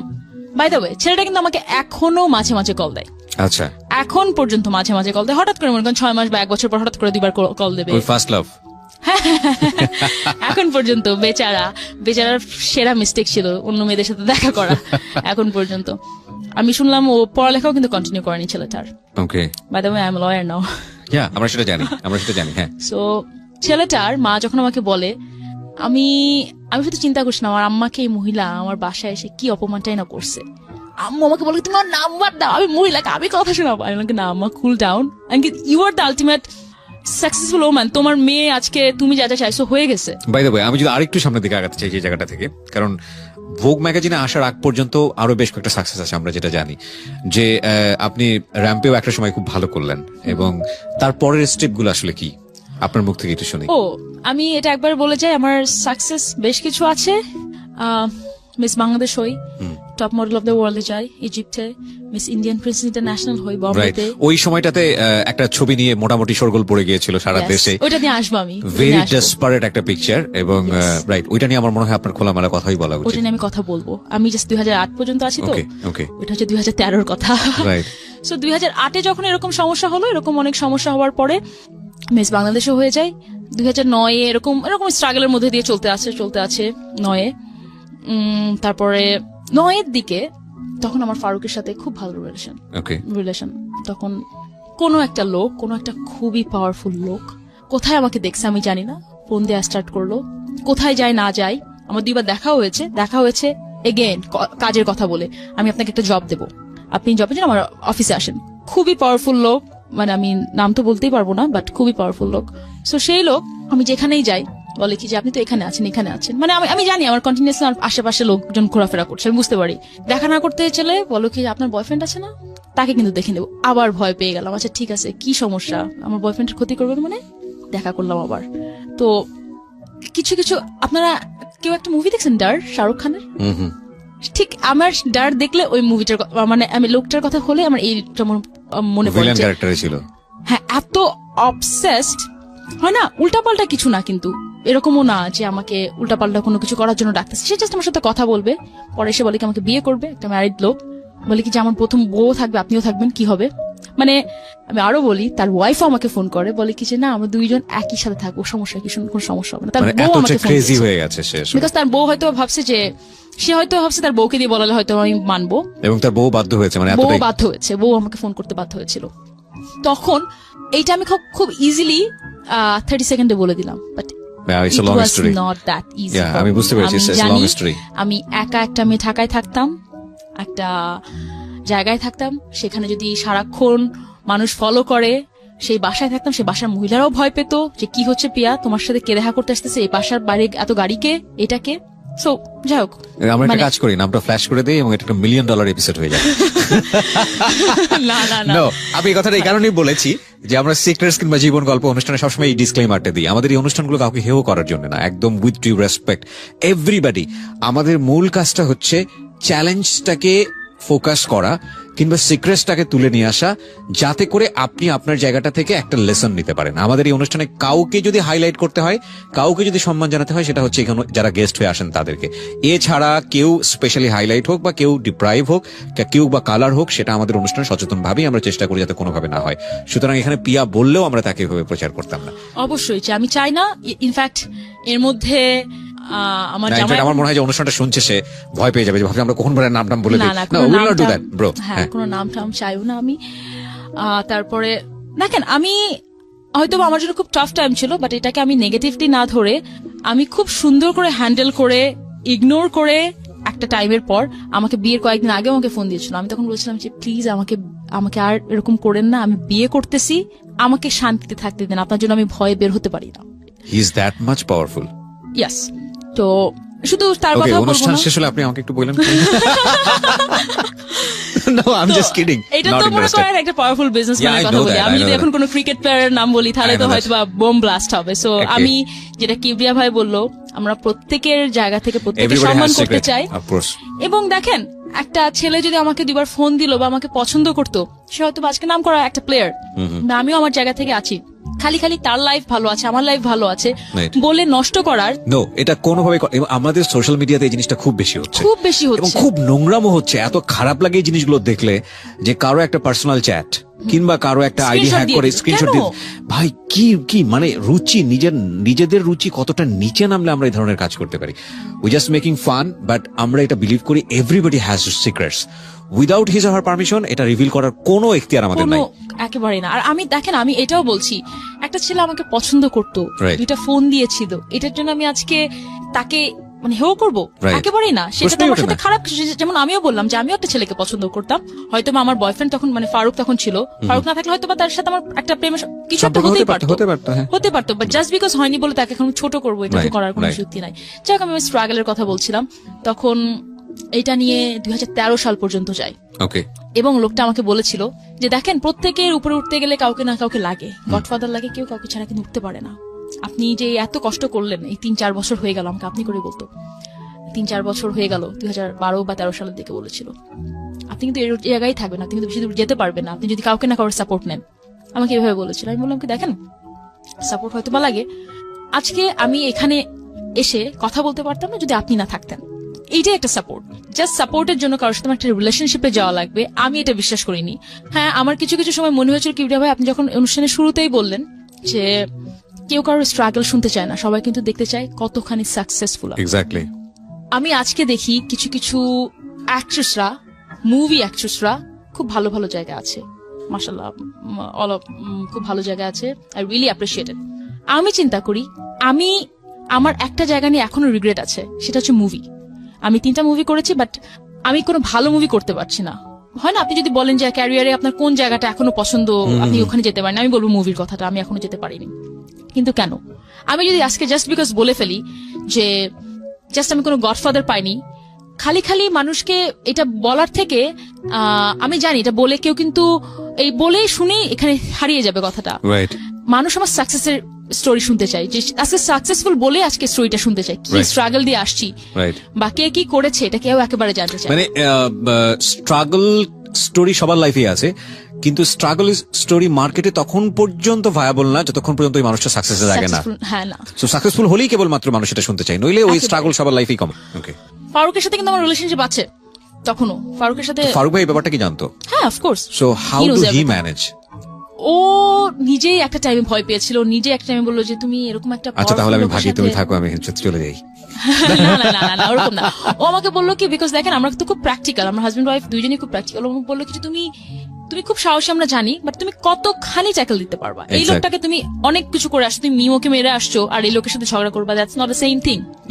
আমি বললাম না, আমার ট্রাবল শুরুই হয়েছে যখন হলিউড মুভি।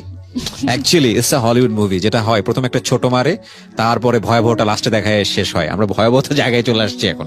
ওকে, আসলেই। তারপরে বাই দ্য ওয়ে আমাকে তখন বলছিল যে গডফাদার ছাড়া চলতে পারবা না, এটা অনেক কিছু বলার পর বলে কি যে আপনার সাথে আমার আজ হোক কাল হোক দেখা হবে, তখন দেখবো আপনি কোথায় আছেন। আমি জানি তার সাথে আমার দেখা হয়নি, কথা হয়নি, আর সে দেখছে আমি কোথায় আছি। সো সে কখনোই ভাবেনি আমি পড়াশোনা কমপ্লিট করতে পারবো, আমি লয়ার হতে পারবো, আমি মিডিয়াতে এত সাকসেসফুল হতে পারবো। আমি আরো কথা একটা বলি, সেই লোক যখন বিভিন্ন ভাবে আমাকে পোক করা স্টার্ট করলো, কোন একটা লোককে, একটা মিডিয়ার একটা লোককে, মিডিয়া তো সবাই তো আর ভালো না, আমি আপনাকে ম্যাক্সিমামের কথা বলেছি যে ম্যাক্সিমামই গুড পিপল, বিকজ কেউ একটা জাস্ট মেয়ের জন্য তার পুরো বিজনেসটা নষ্ট করবে। ইনফ্যাক্ট সেটা সব জায়গার সিনারিও, সব জায়গার সিনারিও। তো একটা লোক তার কাছে গিয়েছে, কোন একটা ম্যাগাজিনের, একটা খুবই লো ক্লাস একটা ম্যাগাজিনের একটা লোক, তো বলছে কি যে সে লোক বিভিন্ন মেয়েদের ছবি নিয়ে যাচ্ছে, আপনার কাকে লাগবে বলেন। ওই লোকটার কাছে সামহাও ওখানে আমার ছবি পেয়েছে, তো বলে কি যে একে আনতে পারবেন? হ্যাঁ, কোনো ব্যাপারই না। তো লোক হাসতেছে, বিকজ ওই লোকটা জানে যে আমি কতখানি জেদি, কতখানি একরোখা, কতখানি অনেস্ট। He knows it.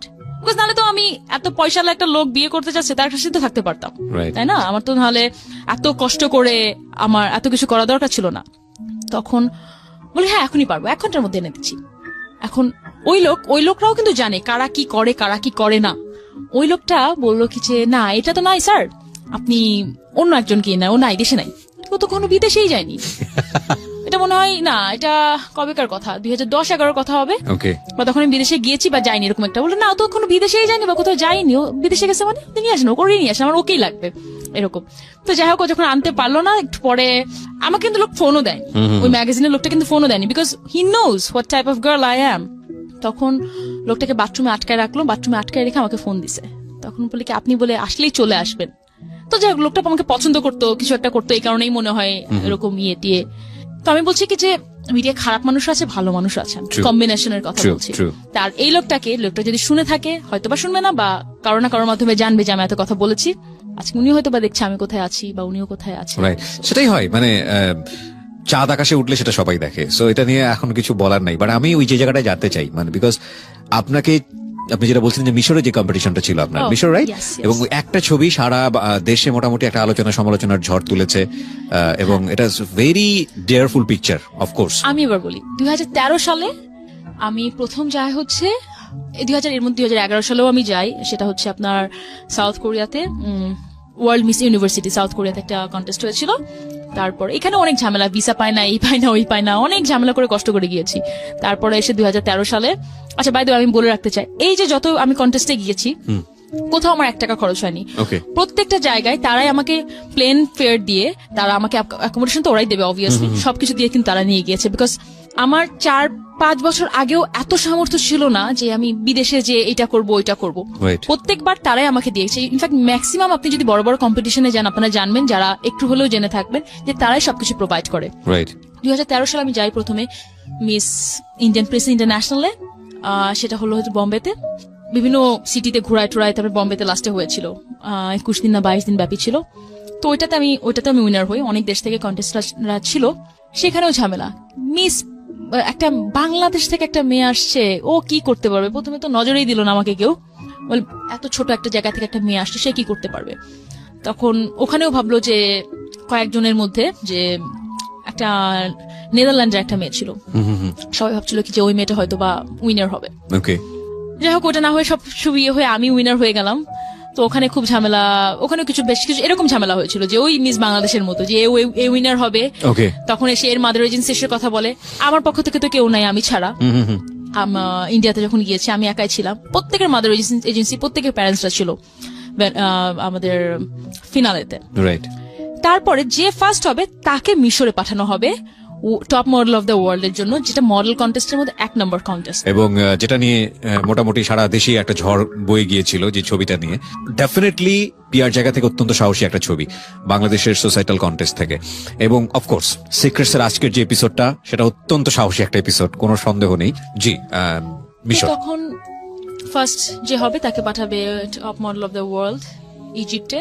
এটা কিন্তু ইউরোপিয়ান একটা অর্গানাইজার, ইজিপ্ট জাস্ট একটা ভেন্যু ছিল। তো ওখানে পাঠানোর পরে আমি যে ইন্ডিয়াতে যে কন্টেস্টে জিতি, ওখানেও একটা প্রত্যেকটা কন্টেস্টে বিটি কন্টেস্টের পার্ট থাকে বিকিনি পার্ট।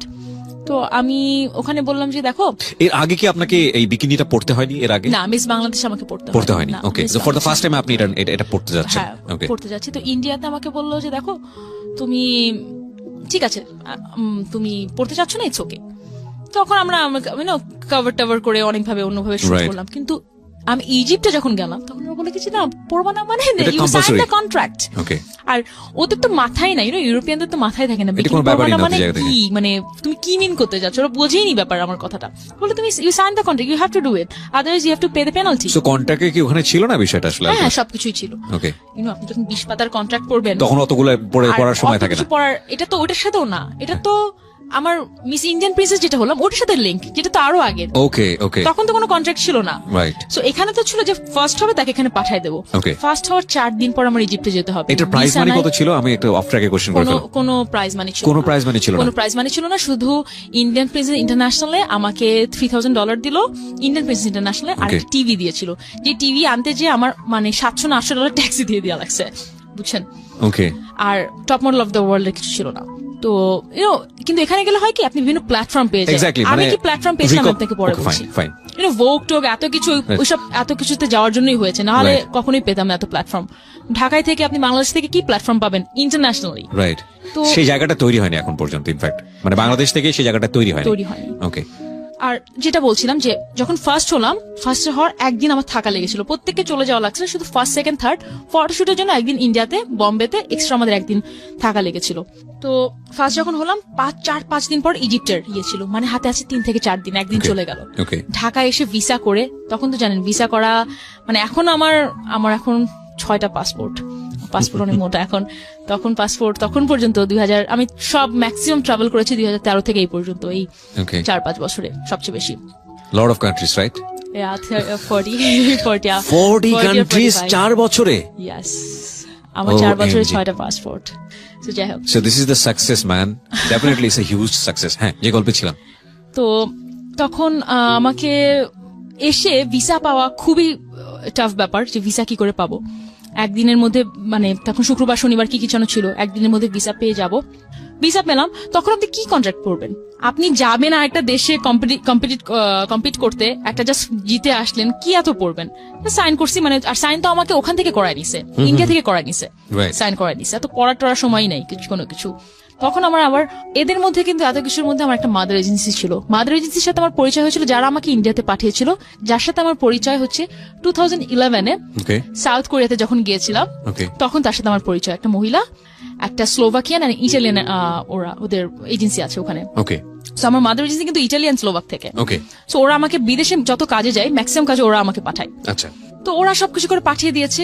এখন বিকিনি রাউন্ড রাউন্ড কি, তা আমি চিন্তা করলাম কাছে ঠিক আছে আমি একটা ছবি দেবো না, এই বাংলাদেশের মানুষ এত তো ইন্ডিয়া হলে তাও ওরা খুঁজে টুজে বের করবে, ইজিপ্টের কোথায় কোন বিয়ে হচ্ছে এত খুঁজে টুজে বের করতে পারবে না। একটা দিয়ে দিলাম, একটা পরে বসলাম, কোনো সমস্যা না নাই। আমি কোনো ছবি দিইনি, আমি কোনো ছবি দিইনি, প্রশ্নই ওঠে না কোনো ছবি দেওয়ার। কয় মাস পরে মানে পুরা আমার কন্টেস্ট শেষ। আচ্ছা এই কন্টেস্টের মধ্যে অনেক কাহিনী হয়েছে, কন্টেস্টের মধ্যে আমি আমার লাগেজ হারাই ফেলছি অনেক, মানে যেটা হয় কন্টেস্টে ওগুলোর কাহিনীতে আমি না যাই। ইয়াস, কয় মাস পরে একটা বিকিনি পিকচার যেটা ছিল স্টেজে হেঁটে আসতেছি আমি, কোত্থেকে পেয়ে সারা সোশ্যাল মিডিয়াতে চলে গেল যে পিয়া এরকম বাংলাদেশের ফার্স্ট মডেল। আপনি এখন পর্যন্ত পিয়া জান্নাতুল দিয়ে সার্চ দেন গুগলে, সবার আসে পিয়া জান্নাতুল বিকিনি, সেকেন্ড আসে পিয়া জান্নাতুল হাজব্যান্ড। সো মানুষের অনেক কিউরিওসিটি আমার জামাইকে নিয়ে। আজকের পর থেকে ইনশাআল্লাহ আসবে Piya Jannatul Secrets. Yes, so for the first time right, আপনি মিডিয়াতে আজকে যা বলছেন বা 2 থেকে 2.5 ঘন্টা, ফর দ্য ফার্স্ট টাইম এত কিছু কি কোথাও কোনো মিডিয়া জানে? এত কিছু মিডিয়া দেন, এত কিছু কেউই জানে না আমার জামাই ছাড়া। আমার আম্মাও অনেক পার্ট জানে। This is my success, this is my people success, যে এখানে যারা আসে তারা দিল খুলে বলে। এবং okay, this is my honour actually. Okay, বলেন তারপর। 2000 তো ওই ছবিটা নিয়ে সব জায়গায় ভাইরাল হয়ে গেল। যে দেখেন আমি একটা জিনিস এখানে মেনশন করতে চাই, আমি একটা ইন্টারন্যাশনাল কন্টেস্টে যে একটা বিকিনি পরা, আর যেই মেয়েটা নিজে বাংলাদেশের সবটা জায়গায় যার একটা ডিএসএলআর ক্যামেরা আছে, একটা বিকিনি পরে শুট করা এক কথা না। এইটা মানুষ কেউ বুঝবে না। আমাদের এখানে অনেক মডেল আছে, আপনি হয়তো বা আমার নামও বলা দরকার, আপনারা জানেন, যারা বিকিনি পরেই ফেমাস হয়েছে, কোনো কাজ করেনি, জাস্ট বিকিনি পরার জন্য ফেমাস হয়ে গেছে। তো মানুষ যখন এদের সাথে আমাকে কম্পেয়ার করে তখন আমার খারাপ লাগে। মানুষ যখন ভাবে যে পিয়া বিকিনি কেন পড়ছে, বাংলাদেশের সোসাইটিতে পড়া উচিত না, আমি একটা জায়গা থেকে তার চিন্তা ভাবনা রেসপেক্ট করে কোথা থেকে আমি আপনাকে বলি, সেই মানুষটা অতটা ব্রড মাইন্ডেড হয়ে পারেনি, বিকজ সে বাংলাদেশের মধ্যে ঘুরেছে। বাংলাদেশের সোসাইটিতে আমাদের যেটা শেখানো হয়েছিল, যেটা আমি খুলনায় থেকে যখন ভেবেছিলাম স্লিভলেস পরা আমার জন্য ভালো হবে না, সো আমি ওই মানুষটারও দোষ দিচ্ছি না, সে অত কিছু জানে না বা অত ব্রড মাইন্ডেড হয়ে পারেনি, সো ইটস ওকে। কিন্তু যখন মানুষ এইটার সাথে এটা কম্পেয়ার করতেছে, একটা ফেসবুকে ডিএসএলআর একটা ক্যামেরাম্যানের সাথে একটা ছবির সাথে আমার ছবি কম্পেয়ার করে একটা ইন্টারন্যাশনাল প্ল্যাটফর্মে যে আমার ছবি তোলা, তখন আমার খারাপ লাগে। বিকজ আমি কিন্তু ফেমাস হওয়ার জন্য এটা করিনি, আমার বিভিন্ন অ্যাচিভমেন্ট আছে, অ্যাচিভমেন্টের পর একটা জায়গায় একটা কন্টেস্টে, ইন্টারন্যাশনাল কন্টেস্টে ফার্স্ট হওয়ার পর আমি ওখানে গিয়েছি, তারপর একটা ছবি আপনারা কোথা থেকে পেয়ে আপনারা ভাইরাল করছেন, জিনিসটা এক জিনিস না। তো এইগুলো আমি এখনো আমি জানি কিবরিয়া ভাই, দেখেন আমরা যতই বোঝানোর চেষ্টা করি না কেন বুঝবে না। এটা তো আসলে আমার একদিনের এডুকেশন না, একদিনের এডুকেশন, জন্মের পর থেকে আমরা এভাবেই শিখে আসতেছি, জন্মের পর থেকে শিখে আসছি। সেটা আপনি একদিনে আমার আজকে বা আপনার সিক্রেটস প্রোগ্রাম আপনি চেঞ্জ করতে পারবেন না, চেঞ্জ করাটা বোকামি হবে, জোর করাটা বোকামি হবে, জোর করাটা বোকামি হবে। সো আমি ওই পার্টটা আর না কথা বলি। তো এই ছবিটা নিয়ে অনেক কথা হলো। দেখেন, বাই দ্য ওয়ে আমি তো এখন মেইন কথা এখানে বলিনি, আমার বাবার সাথে আমার ফাইনালি কথা হয় যখন আমি আমার ইন্টারমিডিয়েট পাশ করি, যখন আমি আমার লতে ভর্তি হই, তখন এত কিছুর পরে আমি তো আমার প্রথম থেকে জার্নিটা বলছিলাম, তারপর থেকে আর আমার পুরো ফ্যামিলির সাথে আমার কথা হয় ভালো করে। আমার ফ্যামিলিতে আমাকে দেখি মডেলিং করে বা মিডিয়াতে আছে, বাংলাদেশের মিডিয়া কি মিডিয়া, এইটুকু একটা মিডিয়ায় কাজ করেছি, এটা এভরিবডিজ পারসেপশন, এন্ড মিডিয়া নিয়ে খুব নোংরা পারসেপশন, খুবই নোংরা পারসেপশন। যখন আমি ভোগে যাই, যখন আমি এই 2টা কন্টেস্টে জিতি, তখন তাদের মনোভাব আস্তে আস্তে চেঞ্জ হওয়া স্টার্ট করলো, because it's not only in Bangladesh, আমি তো বাংলাদেশের বাইরেও কাজ করছি, এটা ইন্টারন্যাশনাল ব্যাপার, ইন্টারন্যাশনাল প্ল্যাটফর্মে কাজ করছি, যেটা দেখে তারা যখন ভোগ খোলে, এল ম্যাগাজিন খোলে, যখন খুব ইন্টারন্যাশনাল মডেলের ছবি দেখে, যখন আমার ছবি দেখে, তখন তাদের টনক নড়ে যে না, পিয়াকে যেটা ভাবছিলাম পিয়া সেটা না। এবং তারপরে তার আরো অ্যাপ্রিসিয়েট করা শুরু করে যখন দেখে কি আমি এলএলবি যখন পড়া স্টার্ট করলাম, রাইট, ইউনিভার্সিটি অফ লন্ডনের আন্ডারে। আর why you choose LLB? আমি পলিটিক্স করতে চাই, আমার ইচ্ছা আছে, মানে এটা just it's my very on secret না, অনেকে জানে, অনেক জায়গায় এসেছে, আমি চাই। ওকে, গুড উইশেস। বিকজ কিছু কিছু মানুষ ফলো করে, কিছু কিছু মানুষ যারা ফলো করে তাদেরকে শেখায় leadership and management, there is a two things, হয় লিডার হবেন কিংবা ম্যানেজমেন্টে থাকবেন। সো আমি প্রথমটাতে থাকতে চাই। ওকে, বেস্ট উইশেস। অফ কোর্স আমরা হয়তো সেদিন দেখতেও পাবো। এতদূর আপনি যেহেতু পাড়ি দিতে পেয়েছেন, রাইট নাও আপনার এজ কত? 26। সো 26 এই যদি এত বড় বড় জায়গায় অর্জন হয়ে থাকে, এবং সেটা আপনি এবং আপনার মা আমি বলবো আপনি ফাইট করেছেন, আপনার মা এবং উপরওয়ালা তো সঙ্গেই ছিলেন, এই অর্জন। তো আর কিছুদিন পরে বা আর কয়েক বছর পরে you can try for this, no problem, ইনশাল্লাহ। সো আমি যে জায়গায় ছিলাম, হ্যাঁ, সবার দৃষ্টিভঙ্গিটা চেঞ্জ হচ্ছিল। হ্যাঁ, আস্তে আস্তে, খুব আস্তে আস্তে। যখন আমি ফারুককে বিয়ে করা ফারুককে যখন ডেট করা স্টার্ট করলাম, তখনও খারাপ। আবার একটা ছেলের সাথে পিয়া পড়ছে, দেখেন, আপনি তো 4 থেকে 5 হাজার মানুষের লাইফ স্টোরি শুনেছেন। আমি আপনার ইয়েতে একটা মেয়ের লাইফ স্টোরি শুনে আপনাকে ফোন দিয়েছিলাম, ওই মেয়েটারও আপনি অনেক লাইফ স্টোরি শুনেছেন। আমার এত দিনের, মানে আমি জানি না মানুষ কি শুনবে, বিশ্বাস করবে না করবে, আমার 2টা ছেলের সাথে রিলেশন এত বছরের, মিডিয়াতে থেকে এত বছরে। প্রথমটা তো শুনলেনি, মারটোর দিয়ে আসলাম একেবারে রূপসা ব্রিজে, পরে তো ফারুক। আমিও কিন্তু মনে করছিলাম যে মাঝখানে বোধহয় আরো অনেকেই আছে। না, মাঝখানে নাই, মাঝখানে কেউ আসার চান্স পাইনি। ফারুক না থাকলে হয়তো চলে আসতো।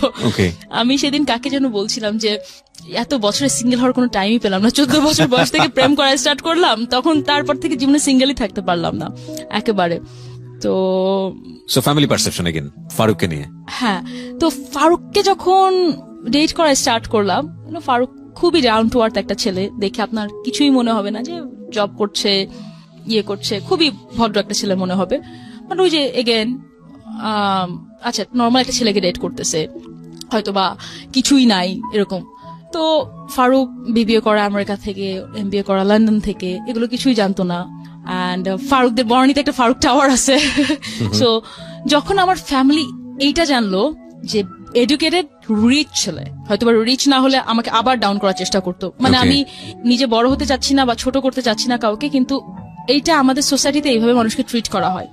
যখনই দেখে কি একটা শিক্ষিত বড়লোক ছেলেকে আপনি বিয়ে করতে পারছেন, সবার দৃষ্টিভঙ্গি চেঞ্জ হয়ে যাবে আপনার প্রতি। ও আচ্ছা, ঠিক আছে, আপনি কতটুকু অর্জন করেছেন দ্যাটস নট দ্য ফ্যাক্ট, কাকে বিয়ে করেছেন সেটা হচ্ছে ফ্যাক্ট। কাকে বিয়ে করেছি মানে আমার আইডেন্টিটি এখন পর্যন্ত, তখনও তো আমি তো লয়ার হইনি, এখন পর্যন্ত এই যে তার মাঝখানে কিন্তু আমি অনেক কিছু করেছি, কিন্তু ওই যে একটা ছবি আসছে, তাদের মাথা কাটা গেছে, আমার পুরো চাচা ফুপুরা আমার আম্মাকে আবার উল্টাপাল্টা কথা বলা স্টার্ট করলো। কিন্তু যখন ফারুককে বিয়ে করি আমি, আর আলহামদুলিল্লাহ আমি আমার বিয়ে খুব বড় করে করছি, খুব মানে আমার আত্মীয় স্বজনদের মিলে করছি, তখন তাদের আবার টনক নড়লো। ও আচ্ছা, বিয়া মানে তারা আশাই করেনি, তারা ভাবছে যে খুলনা থেকে আসছি ঢাকায়, কোনো হয়তো বা ড্রাগ অ্যাডিক্টেড হয়ে যাব, বা আমি পড়াশোনা তো করবোই না, এই মডেলিং এ থেকে একেবারে আমার জীবন ঝরঝরে হয়ে যাবে, আমি যে আমার লাইফ এতখানি গুছায় নিয়ে আসতে পারবো একেবারেই ভাবিনি। এই কারণে আমি আবার বলছি যে দেখেন, আমি সবসময় একটা জিনিসে খুব ডিটারমাইন্ড ছিলাম, পড়াশোনাটা ছাড়া যাবে না। পড়াশোনাটা আপনি যদি কিছু না করেন, আপনি যদি হাউস ওয়াইফ হিসেবেও থাকতে চান, পড়াশোনাটা আপনার লাগবে লাইফের প্রত্যেকটা ক্ষেত্রে। তো ওইটা আমার একটা ভালো ডিসিশন ছিল। ডিসিশন নেওয়ার পরে যাই হোক, আমি তো অনেক দূরই বলে ফেললাম। না, ফাইনালি কি দাঁড়াইছে এখন? যদি আপনার আজকের দিনটা নিয়ে কথা বলি, you are most busiest model in Bangladesh, 4 বছরে 40টা দেশ ঘোরা, 6টা পাসপোর্ট এখন হাতে, এটা জানার বিষয় না। You are leading very good sansar life, যেটাই বলি না কেন, you are happy girl in that sense. এবং ফ্যামিলি থেকে বাবা মা বা আত্মীয় স্বজনের জায়গা থেকে কি রেসপেক্ট, অনার বা ভালোবাসাটা কি আগের জায়গায় এসছে, নাকি ওখানেও এখনো সমস্যা আছে? না, এখন পুরা চেঞ্জ। মনে করেন আমি যখন যাই, আমাকে মানুষ আলাদাভাবে ইনভাইট করে, প্লিজ পিয়া এই প্রোগ্রামটাতে এসো, বিকজ আমি গেলে একটা প্রোগ্রামে মানুষ ছবি তুলতে আসে বা আলাদাভাবে দেখে, ও আচ্ছা ওইটা আপনার কি হয়, ওইটা আমার ভাইয়ের মেয়ে, ওইটা আমার বোনের মেয়ে, এইভাবে যখন পরিচয় দিতে এখন ভালোবাসে। ও কিন্তু লয়ারও, ও ডক্টর কামাল হোসেনের এখানে অ্যাসোসিয়েট, হ্যাঁ অ্যাসোসিয়েট, ওখানে আমি স্যার ওখানে ছিলাম, ইন্টার্ন ওখান থেকেই করেছি। তো এখন এইভাবে মানুষ পরিচয় করায়, বাট এখন আপনি বিশ্বাস করবেন না কিভাবে শুরু করে। আমাকে যখন পরিচয় করায় দেয়, ও লয়ার, ডক্টর কামাল হোসেনের ওখানে ছিল, ও বাই দ্য ওয়ে ও কিন্তু আবার মিস বাংলাদেশও, বুঝছো, মিডিয়াতে কিন্তু অনেক মডেলিং করে অনেক। মানে আমি কিন্তু একবারের জন্য আপনাকে ওসব পরিচয় করিনি, আমি আপনাকে মডেল হিসেবে পরিচয় করাইছি আমার অনুষ্ঠানে। আই নো, মানে এখন পর্যন্ত জানে যে মডেল বললে মানুষের আকর্ষণটা বাড়বে, এই কারণেই বলে। এখন পর্যন্ত আমার মনে হয় কি তারা ছোট করেই ভাবে, আমার মনে হয়, মানে যেভাবে কথা বলে। কিন্তু জাস্ট বিকজ আমি লয়ার হয়ে গিয়েছি বা ভালো একটা ফ্যামিলিতে বিয়ে হয়েছে বলে সবকিছু চিন্তা ধারণা, ধ্যান চেতনা বদলাই গেছে। এখন আমি বলি, আপনাকে একটা মজার বিষয় বলি, যে আমার বাবা এখন যখন আমার সাথে কথা বলে, আবু বলে, আমার মনে হয় সব ভুলে গেছে, আমার মনে হয় সে অত কিছু তার মনে রাখতে পারে না বা মনে নাই তার। সে বলে কি, তোমাকে যে আমি লাখ লাখ টাকা দিয়েছি পড়ানোর জন্য, আমি আম্মুর উপর খেপে যাই, আম্মু দেখো আব্বু কি কথা বলতেছে, সে আমাকে লাখ লাখ টাকা দিচ্ছে, মানে না তোমার আব্বা তোমার ক্লাস 6 পর্যন্ত কথা বলতেছে, ক্লাস 6 পর্যন্ত লাখ লাখ টাকা খরচ করছে, তারপরটা সে ভুলে গেছে। টেক ইট ভেরি ইজিলি না, একদম সব কম্প্রোমাইজ করে ফেলছেন। This is the lesson. দেখেন উনি কেঁদেছে, ওনার বাবার কথাগুলো যখন উনি বলেছে তখন উনি কেঁদেছে, এবং চোখের পানিটা আমি দেখেছি। একটা মানুষ হাসতে হাসতে কিভাবে কাঁদতে পারে। এখন ওনার বাবার সাথে যে সম্পর্কটা, ইটস আ রেসপেক্ট। এইটা হচ্ছে আমাদের সোসাইটির জায়গা থেকে একটা বিরাট পজিটিভ জায়গা, যে বাবা আমার সঙ্গে একসময় খারাপ আচরণ করেছে বা যে কোনো কারণে হয়েছে, তো কি হয়েছে, বাবা তো বাবাই। সো ইউ ডিড দ্যাট না, একদম সবকিছু মিনিমাইজ করে ফেলা, বাবাকে সে রেসপেক্টের জায়গাটায় নিয়ে আসা। অবশ্যই এখন যখন অনেকের সাথে কথা হয়, তখন আমার এক ফ্যামিলির মেম্বার আরেকজনের সাথে, মনে করেন অন্য ফ্যামিলি মেম্বার বলছে তুমি এদের সাথে কথা বলো সবাই, হয়তো বা মনে করেন একটা ফুপু হয়তো বেশি কথা বলে, সবাই তখন চুপ করেছিল যখন সবাই আমাকে নিয়ে উল্টাপাল্টা কথা বলতো, তুমি এদের সাথে সবার সাথে কথা বলো। হ্যাঁ ফুপু, কেন কথা বলবো না, না বললে তো আমার তো সবার সাথে কথা বলা বন্ধ করে দেওয়া লাগবে, বিকজ কেউ আমার পাশে ছিল না।